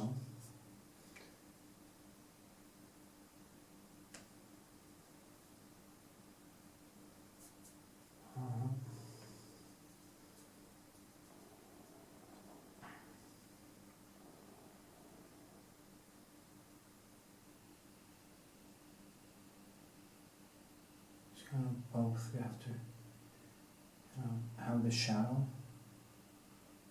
and you have to have that light. So so difficult. Hallelujah. Oh God. Why me? Why? Just starting to sweat.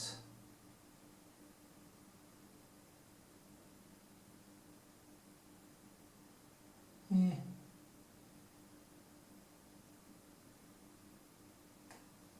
Yeah, that's better. Maybe.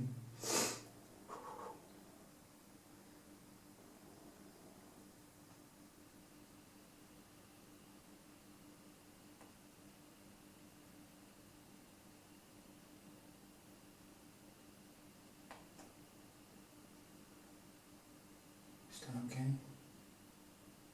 Maybe. Maybe. Oh.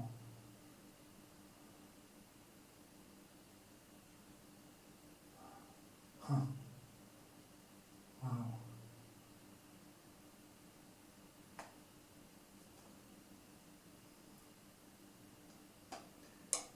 I don't know.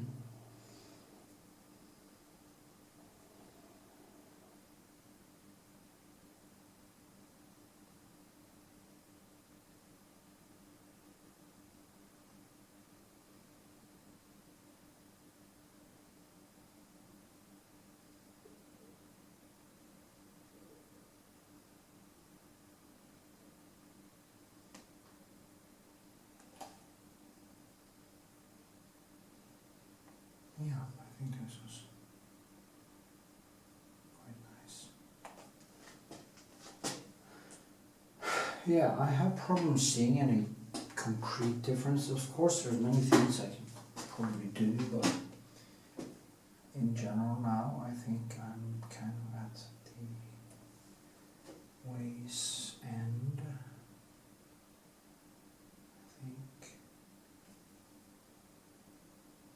And she has this kind of beautiful, sad, but also kind of right before a little smile, almost like Mona Lisa.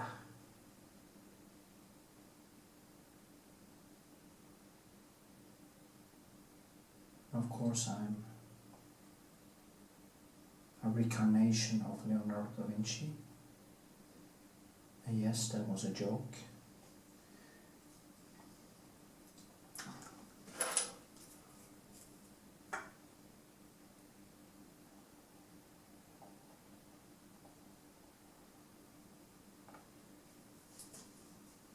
Are actually narcissistic artists who actually believe in stuff like that, you know.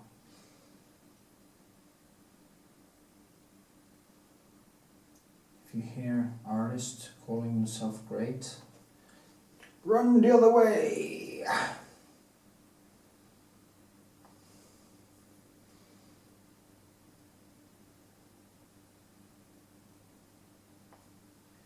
I mean, there's so much great art in the world that One should just be humble. Humble and grateful. You see now, I fucked it up again. And I hate myself.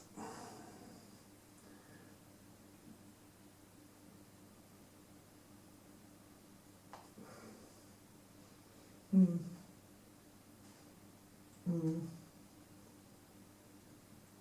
God, this is so...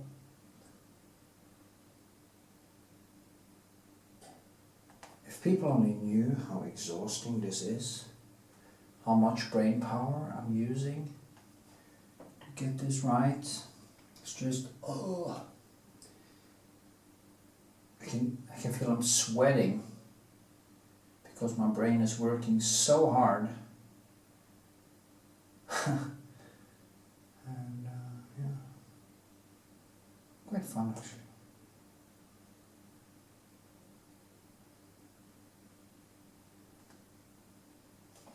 Yeah. I wanted to have that little thing there, but it's so difficult. And there's also a problem with when you start going blind, which you very easily can do when you do painting. Suddenly you just start basically stabbing in the dark and you go blind. You can't really see where you're going. What the fuck?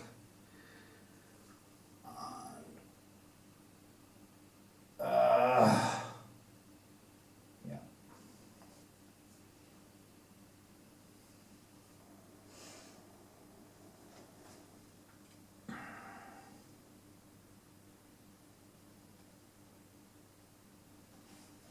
Mm-hmm.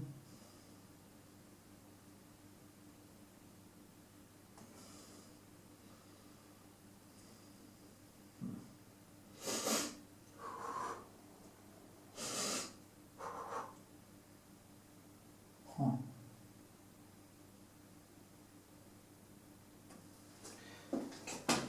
Look at my mirror.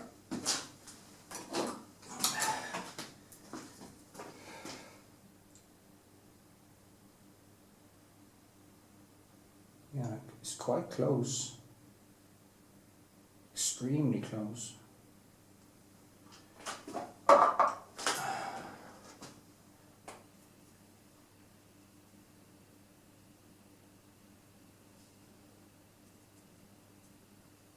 Gonna use some glaze here to tone that down.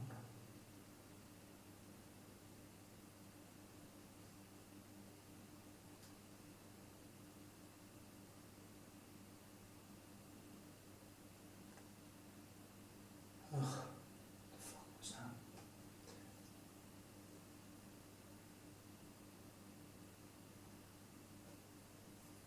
Huh.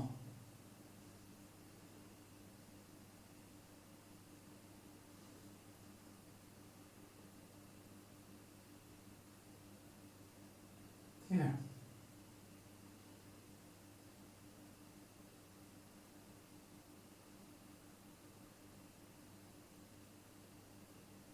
Yeah, I think that was it. Actually,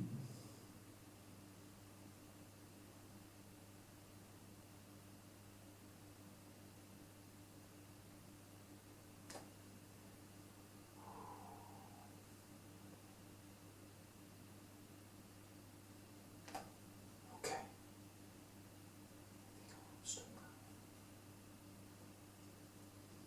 I've said that so many times now that it's ridiculous.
So, since this is a very small painting, I need to basically just use my initials, KIV, KIV 22, and K. Oops. You know, sometimes actually signing something might be the worst. Maybe I should just put it over here. It's supposed to be over there. I'm gonna put it over here. Okay. I don't know if there's any rules actually for that.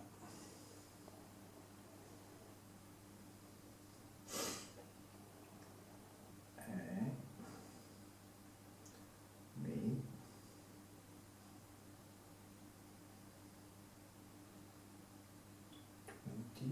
Ooh, that is so horrible. Ugh. I have to have it over there.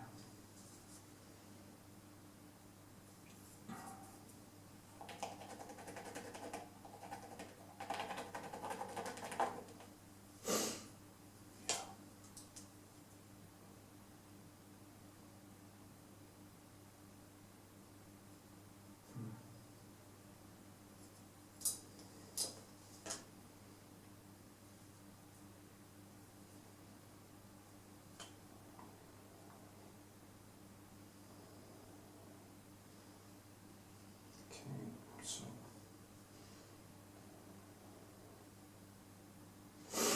okay, here. Okay.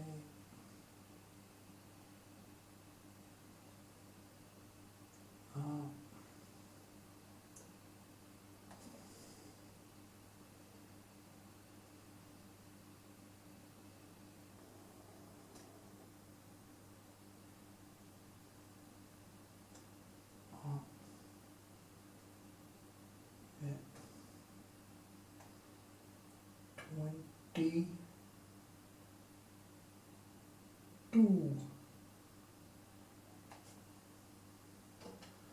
Oh, wasn't that bloody ugly?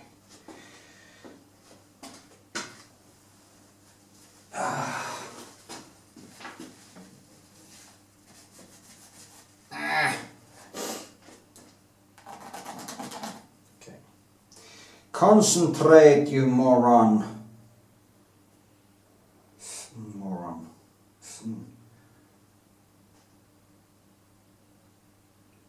K dot A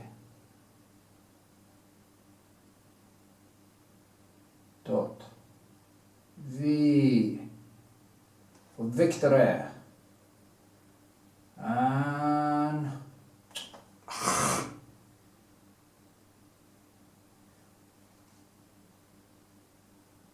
22.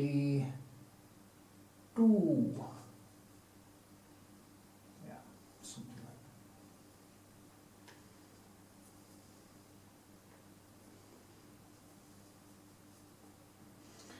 that. Actually, I thought it was better before I messed it up. Kind of messed up a little bit in the end here.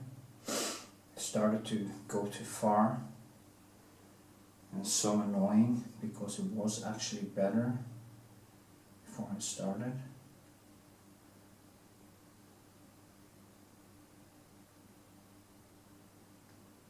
And that is what happens when you don't, it's really, I think it's the most manic thing. This thing is so manic, I become so manic. I just can't tear myself away from it. And you know, I have very manic disorders and stuff, and when I get into this thing here, it is so difficult for me to stop.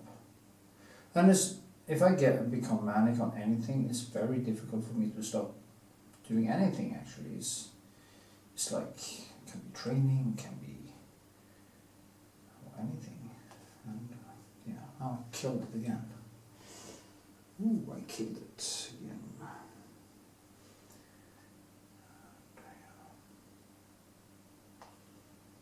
But there I got it back again.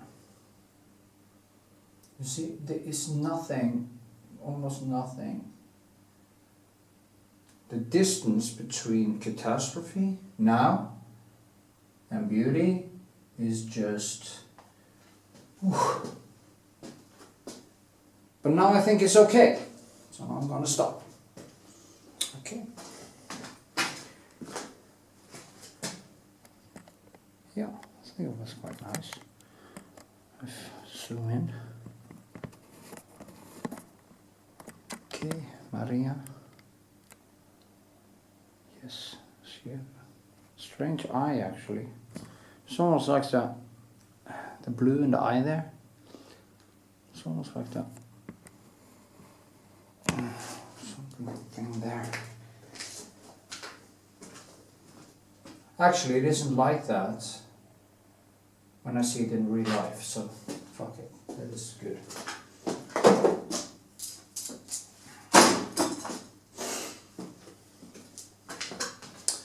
Okie dokie dokie dokie.